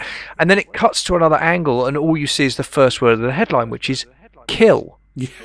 And you're like sitting there going, there's a guy sitting behind him reading a newspaper with a headline, kill the rich. Really? Yeah. And then much later, because the second time through, you better believe I was tracking this fucking thing, because I knew I'd seen the whole thing. It's when he goes. It's after he's met with Bruce Wayne, and he goes back to his apartment. His mum's in hospital, and he's lying on his mother's bed, and he's breathing into the pillow as though he's trying to kind of sniff the smell of her hair or whatever he's trying to do to comfort himself. And behind him on the floor is the full newspaper, and it says "Kill the Rich?" ? A new street movement or a new political movement, something like that, with the picture of the clown mask. One of the protesters in a clown mask, and it's like, interesting. Yeah, and it's really like, again, it's the way it shows it in the back, and for me, it's almost like, I mean, I'm almost certainly reading too much into this, but it's almost like it feels like a metaphor for the whole movie, the way it's smuggling in these completely incendiary notions and ideas that you don't get anywhere else in a fucking supervillain origin movie. But it has to do it in the background. It has to do it in this occluded way. Fucking hell, man. On a narrative level as well, it's also showing you symbolically that the world is operating around Arthur. Yeah. This stuff is happening whether he's there or not, whether the inciting influence of the Joker is there or not. It's demonstrating just how impotent the Joker actually is here. Yeah. And just how socially embedded. I mean, these sorts of movies are usually incredibly solipsistic. The rest of the world exists only insofar as it affects Tony Stark. Whereas this film, this is actually about an individual, atomized and so on and lonely, but embedded in a society that does exist. As much as he is kind of self-involved, the world does go on around him without his. Yes, it moves and operates around him. Things happen in it when he's not there. Yeah. I think that critique even applies to more thoughtful movies like Taxi Driver, or I think about I was thinking about what's that Robin Williams one? Is it 1 Hour Photo? 1 Hour Photo, yes. There's a little bit of that going on, right? But like you say, Jack, normally those kind of movies are. I mean, I quite like them. There's a description of them that's like a subgenre almost, a lonely man subgenre of cinema, and there's quite a few of them. Yeah. And I quite like them, actually. Again, because they're a subgenre of revenge narratives normally. But you're right, though. Yeah. They are normally very solipsistic, and there's something. This film is not that. There's something quite different. No, it very much isn't. Yeah. I do wonder how much of our investment in it is down to the fact that this is very much about.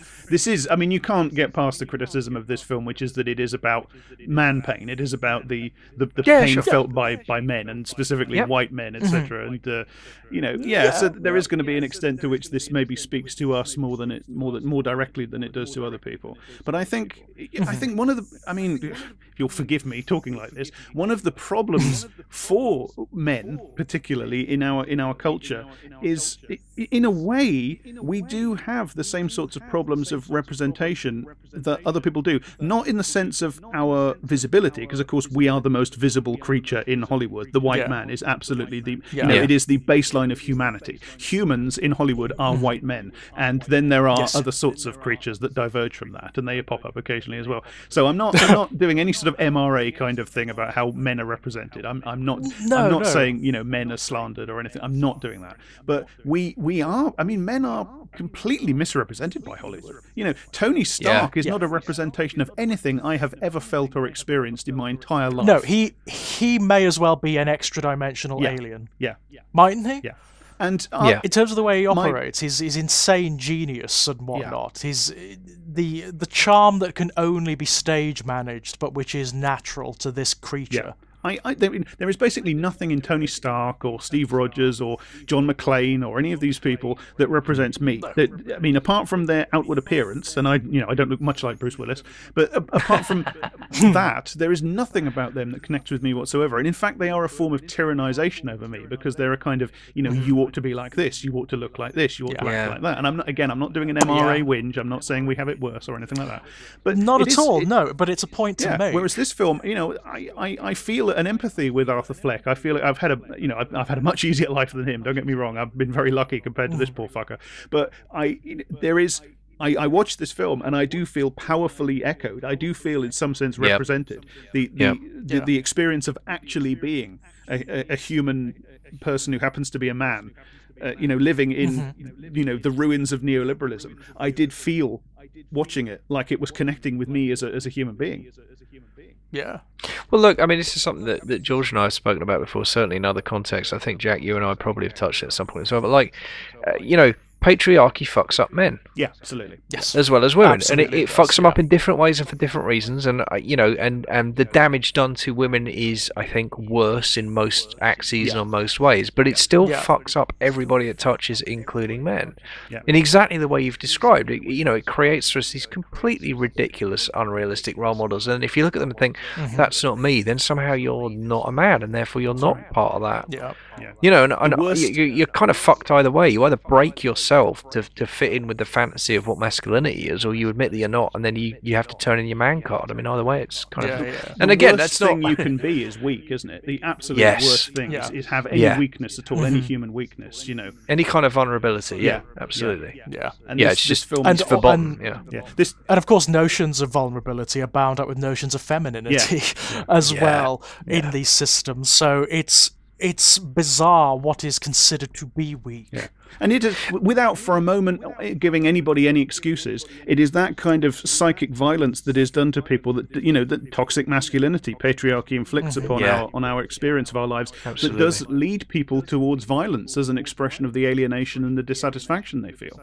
Absolutely, often against the self. I mean, you only have to look at the suicide rates amongst men in our culture. Absolutely, it's the suicide is an expression of the same sort of thing that's leading men to be violent towards other people. I mean, again, without any hint of excuse, patriarchy inculcates misogyny in men, and it inculcates a feeling that they ought to be violent and express themselves through violence, and that kind of alienation from yourself and the unhappiness that it breeds leads people to acts of violence, lashing out. And it's not an excuse, but it's a true thing that happens. And this film puts it up there on the screen again, and it does it without, and it's very careful. It does it without a hint of valorization. It shows it to have social causes and to be understandable, and you can empathize with it, where it's coming from. But then when it happens, there's no hint of the film applauding it, none whatsoever. No, that's right. No. Which is no, you're absolutely brilliant. right.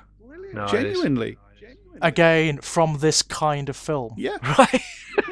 From a supervillain origin story. I'm just going to say that one more fucking time. It needs to be hammered home, doesn't it? Something that derives from a comic book origin, from a superhero comic book. But then to flip it around, maybe this is the only way this could have happened in 2019. You know what I mean? Like, maybe that's the only way you could get it done, because part of the alibi, part of what we're talking about, is the fact that the Joker is a villain, not a hero. Yeah. That we know that's where he's going to end up. I mean, that's, we know that from the fucking title card if we didn't know it before we sat down. And let's face it, we did. We all did. That's why we're sitting down, a lot of us, in the first place.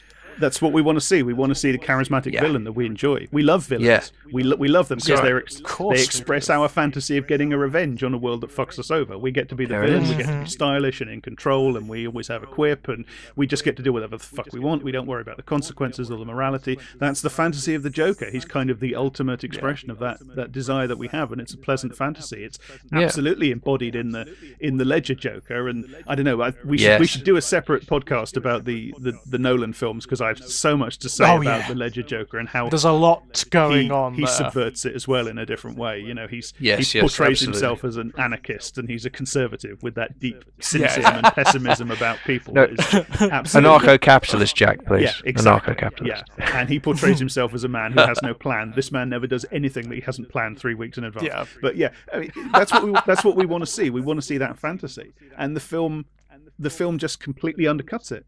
And I think it speaks to a real, I mean, obviously there wasn't any sort of democratic input in the writing of this, but somewhere along the line the creators hooked in to a kind of a groundswell of democratic feeling, I think, that is coming up in the world that we have at the moment, where people do want to see this. They want to see these things addressed. They want their anger and their feelings of frustration put up there on the screen. I tell you what it reminds me of, Jack, something you and I talked about before in a different context, but we were talking about how we're talking about the one of the things that's kind of most interesting to both of us in terms of current politics and political action is Extinction Rebellion, right? Yeah. And for all that there have been some missteps, which I don't really want to rehearse here. If you want to see it, go and see Twitter. Everyone's kicking off about gluing yourself to mass public transport and how that's a stupid thing to do. And yes, it is a stupid thing to do. Of course it is. But let's not lose sight of what's been achieved. And just because they did something stupid, like It's one of those kind of movements that's always going to happen. But there is something about perfection, you'll never get anything. Do you know what I mean? Exactly, Like, let's just can we just put down the fucking circular firing squad for 5 fucking seconds? Can we please? I mean, you know, critique's fine. Get better. Learn from your mistakes. That's a very left thing to do. Let's please do that.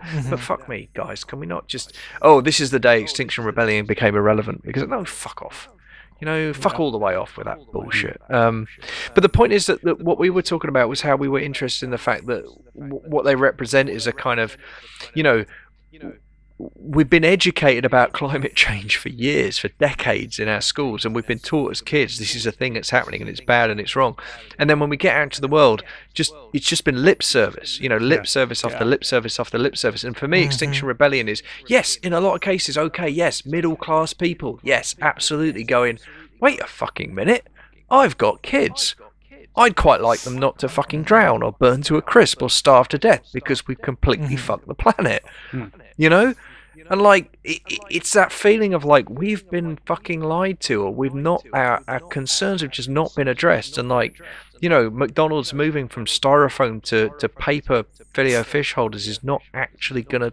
It's not quite what we need. Fucking over disabled people by banning plastic straws is not going to do it, people. Jesus. Yeah, exactly. And I feel like if you want to, if you don't want it to be an exclusively middle class movement, and you want to get the working class involved, put Twitter down for 5 seconds and go out and fucking organise. There you go. Yeah, exactly. Yeah. Go and talk to some unions, man. Yeah. You know? Try to get a grasp on, you know, why that isn't happening already. What's happened to society over the last few decades that has paralysed working class resistance. You might even start by looking at the film Joker, because it's in there. Yeah, it's in there. There are worse places you could start. Yeah. There you go. But it's I think, because like I was frustrated by the mass movement in Joker. I really was. That's the one aspect of it I looked at. I was like, oh, for fucking hell. But again, you know, I have to kind of check myself and say, the movie's not interested in that. It's not the story the movie's telling, you know. Yeah. And not unreflective of reality either. No, this is it. I mean, that's true. We've seen examples of these very kinds of riots. Yeah. I mean, these sort of expressions of discontent. Yeah, I mean, I talked about the student riots in 2011. There was, you know, there was some mindless violence involved. I mean, mainly from the police, but there was some. I was going to say I was down there, and there were. I was down there, and I'm telling you, the police are inciting violence. God, yeah, like you wouldn't I know. Fucking believe. That's where any faith I had in that particular area died. Yeah, and we had the broader riots in 2011 as well, where you know. But even they started as a response to police brutality against a young black man. Yes. And you know, I cannot stand that. It's very Murray Franklin, that moralistic, sanctimonious axis of criticism where it's, oh, I see, you're just looting big tellies and trainers. You know, that's all you're interested in. It's way deeper. It's much deeper than that. And it happened in the same year as the fucking Arab Spring. And people on the ground were actually connecting what they were doing with Tahrir Square and stuff like that. You know, educate yourself. And don't just wag your finger at people, and don't do these horrible twee middle class, oh, let's get together and sweep up our community movements and feel so fucking superior. You know, at the very least, even if this was a mindless explosion of violence, you get it, you let it get there. You know. Yeah, exactly. Absolutely. And it's not mindless. No, it wasn't. That's the point. It's not mindless. It's always expressing something. And you know what? Yeah, you will always find the photograph of the guy with the Reebok trainers and the Nike hat flinging a brick through McDonald's. But if you think that proves anything about anything, you're a fucking idiot. Yeah, you know what I mean? That like, demonstrates to you is the biases of the media and the narrative that they want to push. That's all that demonstrates. Because the thing is, the truth is, I was pissed off when I found out a small handful of Extinction Rebellion people had glued themselves to a tube or a train. Because I do think that is counterproductive, and I get it, right? Yeah. That is fucking annoying. Because no, that's how working class people get to their fucking jobs. Yeah. You fucking idiots. Yeah. And it's like one of the least polluting ways they can do it as well. Just while we're on the subject, if you actually care about the cause. So I get it, right? I get that reaction. But by the same token, seriously, when I saw tweets and people saying, this is the day Extinction Rebellion died, this is the moment where they declared themselves an irrelevancy, you're just like, oh, fuck off with that holier-than-thou sanctimonious bullshit. You know, this is... Like, if you want to know how the left defeats itself every time, that's how. Every bloody time. By making the perfect the enemy of the good. Like, fuck off. What you do is, have a fucking word. Do you know what I mean? Go to the next Extinction Rebellion meeting and have a fucking word. That's what you need to do. Well, get off your arse. And as you say, Jack, get off Twitter. Yeah, and it was very much a minority within Extinction Rebellion that wanted to do that. The membership were overridden, and you can bet that within the organisation now they're trying to stop that happening again. There was a vote, and over 70% voted against it. But the movement, by its nature, will not prevent people taking individual action if that's what their conscience dictates, right? Of course, because there's no authority. Which is the point. Which is a structural problem with movements that are based on this sort of, anarchistic idea of consensus. They lay themselves open to these exact sort of vulnerabilities. I do think that social movements do need a certain amount of centralized structure, democratic, of course, but they do need it if they're going to avoid problems like this. But at the moment, Extinction Rebellion is what we have, and they're on the street protesting about, literally the impending end of human civilization. Yeah. So I think, criticize, but get in there, get involved, and if stuff needs to change, lend your voice to that. But don't just sit and fucking purity police on Twitter, you smug wankers. This is the point, isn't it? It's the lack of perspective as well, and the way there is a discrepancy in the way we apply morality. So on this hand, you have you have a handful of people from this movement doing something mildly ridiculous and inconvenient. Mildly ridiculous and inconvenient. On the other side, you have mass atrocity. You have the possible extinction of humanity through mindless corporatism. Yeah, you're right. And get some fucking perspective. Exactly, it's ridiculous. Well, it's ridiculous. We're talking about the riots in 2011. The amount of fucking shit in the media about that, about smashed windows, and about Charles and Camilla being frightened because people rocked their car. I'm so sorry. And it just went on and on and on and on, and the amount of atrocity that the government gets up to every fucking day. They weren't bombing Syria at that point, but they weren't far off. They were trying to get started on that. It's structural versus individual violence, or the violence of the poor, the violence of the underclass. The violence of the structure, the system gets just completely ignored. Well, look, 2010 was the start of austerity. That's killed 30,000 people in this country. Exactly. Probably a great deal more than that by some studies. It's probably a lot more. But you know what I mean? And that is structural vience. That is mass murder. Yes, it is. Yeah, it is. Well, it's structural genocide. Let's not even beat about the bush. It's a genocide. There is no other word for it. So, and what does history tell us about the far right? It starts with the most vulnerable. They didn't start with the Jews. They started with disabled people. Yeah, they really did. That's it sounds like hyperbole, but it fucking isn't. That was where they started. True. Yeah. It's absolutely true. Yeah. They started with the mentally ill, which brings us back to where we fucking started with this movie. I mean, because it just it herded the undesirables of society, the mentally ill, into these little, concentration camps, essentially, where they could just be controlled and penned in like animals so that nobody else had to look at them. And then all it took was, it was actually a letter sent to Hitler from just a citizen who said, why don't we cleanse the race by getting rid of by euthanizing these poor souls?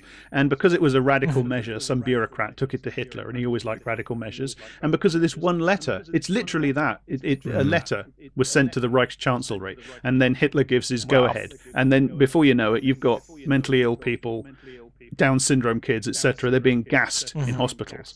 And essentially all neoliberalism, and that's fascism. That's how fascism works. Neoliberalism just does essentially the same thing, but it does it more structurally and in slow motion, in a more distributed way. By it herds people into concentration camps that don't have literal walls. They have economic walls, and it does it via economic violence rather than actually herding people in with guns. But it's the same fucking thing. And it's the same thing. Yeah. And lurking under the surface is the same eugenicist argument. That's the killer. Like at its base, it's the same thing about there's no profit to be made. That's it. That's it, isn't it? That's the point. They can't work and produce surplus value for Thomas Wayne to pocket. So what good are they to anybody? What good are they? Yeah. Except the fucking killer is we see Fleck at the Children's Hospital doing more good than Wayne's done by sucking his millions out of the entire fucking city. And it's just like what. Absolutely. This world is broken. This is fucking broken. Thomas Wayne, the great, liberal reformer. That is really isn't that brilliant that he's fucking liberal? It is brilliant, and also perceives himself as a liberal. Yeah. That moment when he says, "I don't know what's wrong with these people. I'm trying to help them." I'm trying fucking to help. Love that. Not realizing that he's not the guy to help because he's the disease. Yeah, he's the symptom of the disease. Well, he is absolutely Hillary fucking Clinton, isn't he? I mean, it's such a pointed intervention. Yeah. Well, he's Hillary Clinton and Donald Trump. Because they are two sides of the same thrown together. Thrown together. The very worst aspects of both just thrown together. Yeah, and it's quite brilliant. I mean, it's quite a brave thing for the film to do, to puncture the saintly myth of Thomas Wayne. You just don't get stuff about class in Hollywood movies. Class doesn't exist in Hollywood. Like it exists even less than race in Hollywood movies. Yeah. And this film goes out of its way to point to class. Like, I mean, one of my favorite sequences is the modern times sequence. You have it's so God, it's wonderful. It's so modern. It's so acidic. You have a charity screening of Modern Times, which is Charlie Chaplin's ferocious assault on modern industrial capitalism and how it turns people into machines and alienates them, etc. And it's a charity showing in a great big palatial theatre with the paupers rioting outside, and the only people that can get in are all these people in cocktail dresses and evening dress, the rich bigwigs, and they're all sitting there guffawing at Chaplin, who made his films for the people outside. Those films were addressed to the masses outside, and those people in the theatre not getting it in the slightest. Of course, that is so pointed. Yeah. Well, that's the thing, isn't it? And it's like, I mean, that's it is one of those moments, as you said earlier, Jack, where it is almost too on the nose. Yeah, it's layers of viciousness. Yeah, isn't it? Brilliant viciousness. But then the film actually acknowledges the black working class as well. This just doesn't happen. Like, almost everybody that Arthur encounters who's a working stiff is a black person. Like, you were talking about the guy in Arkham Hospital who he has a connection with. It's a black guy. His social worker is a black woman. There's loads of black working class people and in this film, and and they're generally portrayed as positively or portrayed neutrally or just portrayed as people. Like, the social worker could be better, but from looking at her that she's overworked and underpaid, etc., and she's frustrated, and she's got 14 of these interviews to do every fucking day. Yeah. The black working class is the absolute backbone of American society. It is the nobody is more exploited. Nobody works harder than the black working class. And black people are constantly in America slandered as lazy and feckless and stupid and violent. And this film actually shows you that this society rests upon the labour of black working class people. You know what? I want to build on that point. This can't have happened. I want to build on that point. It's more than that. It's what little humanity there is that is shown to him is almost exclusively shown to him by black working class people, actually. Because the moment he fantasizes as his girlfriend is kind to him initially. She has a little. They have a little moment in the lift. They do. But also, to go back to that scene where he gets his mother's records, it's that the amount of empathy that guy shows for him in that moment is more than he's had outside of a therapy. It's more than he had in the therapy room, because you're right. The social worker is hideous, clearly chronically. She looks exhausted. She does, yeah. And she's trying really fucking hard. But her last scene with him, she says, "Look, Arthur, they don't really give a shit about you, and they don't really give a shit about me either." Yeah. I mean, if there is a moment in the film where you do have a character extemporizing about the themes of the film, that's it. But it works because that is the sort of thing that working people do understand and they do say to each other. Yeah. Yeah, that's right. Oh, yeah, absolutely. Absolutely. It fits. It actually works really, really well because it's not unnatural. No. But that's it. That there is the core of the film. Where did this come from? How did this happen? I don't know. You know what? There's going to be books written about how this happened. I swear to God, there's going to be books written about how this film ever happened. Yeah. Well, I want to know. Yeah, me too. I'll be reading those books. I want to be clear. I won't be writing. I want to know what process of happy accident led to this. Fucking astonishing. But my God, guys, I think we've exhausted this one. Are there any closing statements? I think I've talked enough. I think I've said it all. I do need a rewatch to check that I'm not hallucinating, because I do kind of think I might be. But likewise. I think this is borderline miraculous, to be honest, that this happened. Yeah. Yeah. Yeah, I too feel like I've talked. I mean, I've got 4,000 words worth of essay, which will be appearing somewhere on the internet at some point. Patreon backers, you can get it first, $1 a month. I'm just saying, you'll get it for anyone else. It will go up somewhere at some point because I just Patreon. Interesting. However, yeah, I'm asking for $1 a month to see my work. Yes, yes, you've got checkmate, libtard. You've got me. You are. That was galaxy brain shit right there. Did you say checkmate libtard? I did just say that. Yes, I'm sorry. I apologise. I'm a bad man. All right, fair enough. But yes, no, it's an absolutely phenomenal movie. And I think I keep coming back to that key observation. Like the Joker's not a hero. This version of Joker's not a hero. He's never cool. He's never cool in the entire film, and that's why it works. I think that's the key to it, because you can feel that empathy, you can feel that sympathy.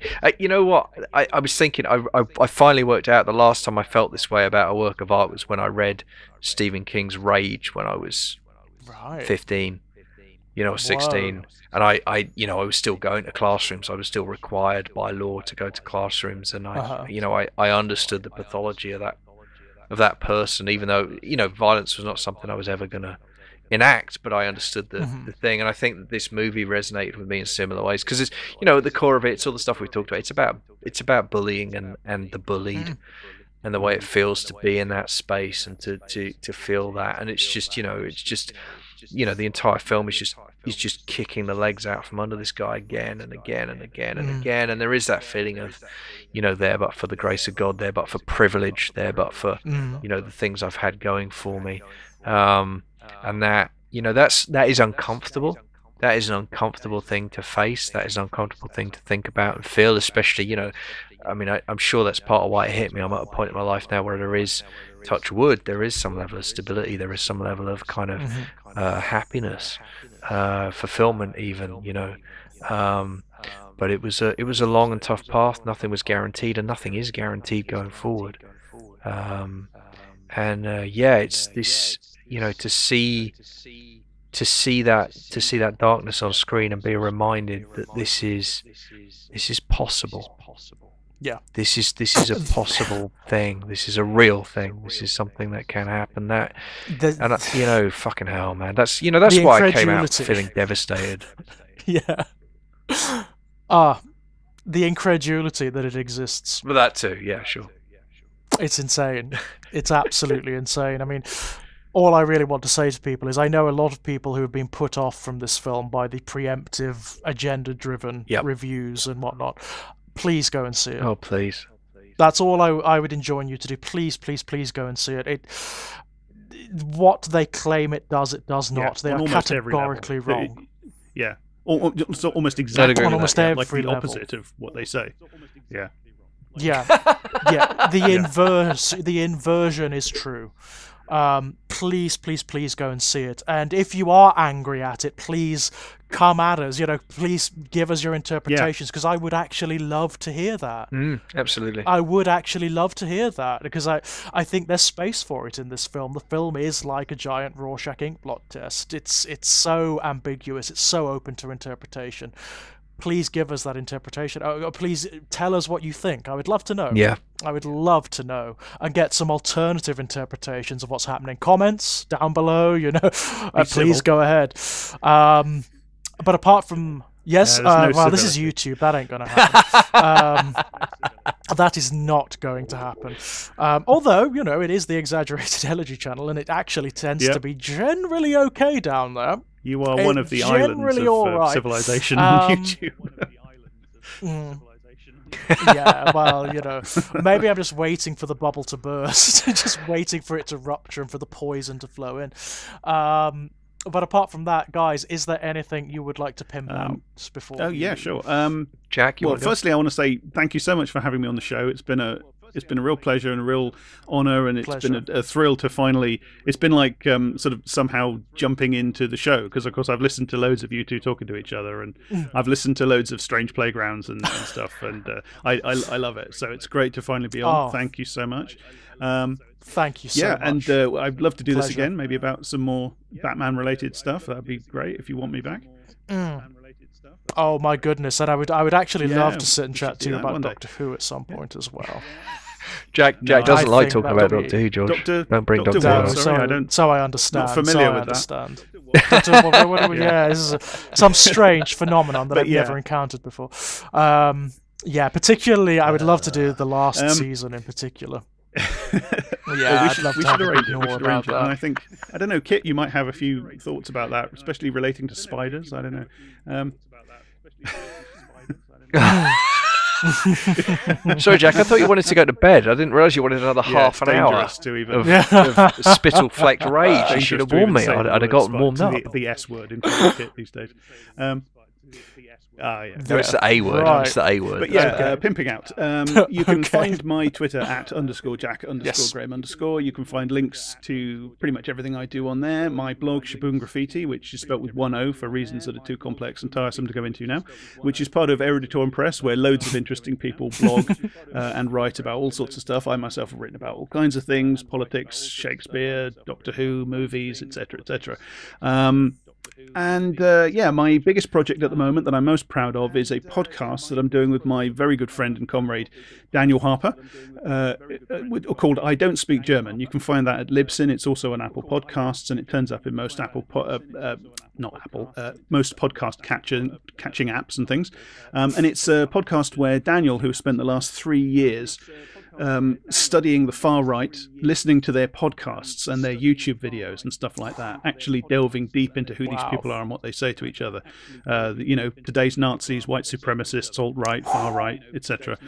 He knows these people inside out. He's been listening to them talk to each other for years now. Wow. And he's kind of come back with his report, and what we do is every week or every couple of weeks, depending on our schedules, Daniel just tells me about this stuff that he knows about. We've done episodes on David Duke and Richard Spencer and Mike Enoch and lots of stuff about Christopher Cantwell, the crying Nazi. You might have heard about him. And we just had a profile of the podcast in the Daily Beast, which is amazing. So yeah, come and check out I Don't Speak German, which is our podcast about the far right. If you think that'll be, we do links it below. Links. We do try to leaven it with a bit links of humor below, because we try to humanize these people without any sympathy, and we try to introduce a bit of humor because they are ridiculous without shying away from the horror of what they do and say. So if you want to be educated about that, please do pop in. Wow. I may go and have to binge that myself at some point. That sounds Daniel is incredibly knowledgeable about this stuff. I just basically host it, so yeah. Yeah. Just sit and listen, yeah? Rapt. And incredulous. As for myself, you can find me hanging around here at Exaggerated Elegy at various points, doing lots of different weird and wacky things. You can find my Twitter at Enigmatic Elegy, lots of articles and short fiction over at strangeplaygrounds.com, and lots of bits of fiction hanging around the evil empire that is Amazon. I'm sad to say, but yes, you can find my short story collections there. But with that, I think, gentlemen, we will say goodbye. I'm not sure Kit has done his pimping yet. Have you done your pimping? No, technically no. Sorry, that's all right. apologies. But look, if you're listening to this, you've listened to the others, you've heard all this before. Firstly, go and listen to I Don't Speak German, because it's fucking amazing. And I think the one thing I would say about that is, it is as dark as it sounds. It is a bit more entertaining than it sounds. I think that's how I'd have to describe it. They do a good job, Jack and Daniel, between them of finding a way through incredibly difficult material and rendering it not just accessible, but actually in some cases even entertaining. It does help that the people involved, as well as being evil and terrible, are faintly ridiculous. But yes, it's a great podcast. Go and listen to it. For me, if you're interested in my fiction, again, go to the Evil Empire. Go to Amazon.com. If you like the look of the paperbacks, though, take the ISBN, go to your local independent bookshop, and order them there. If you like ebooks, you've got to go through Amazon, because there isn't anywhere else to get ebooks, and anyone who tells you otherwise is lying to you.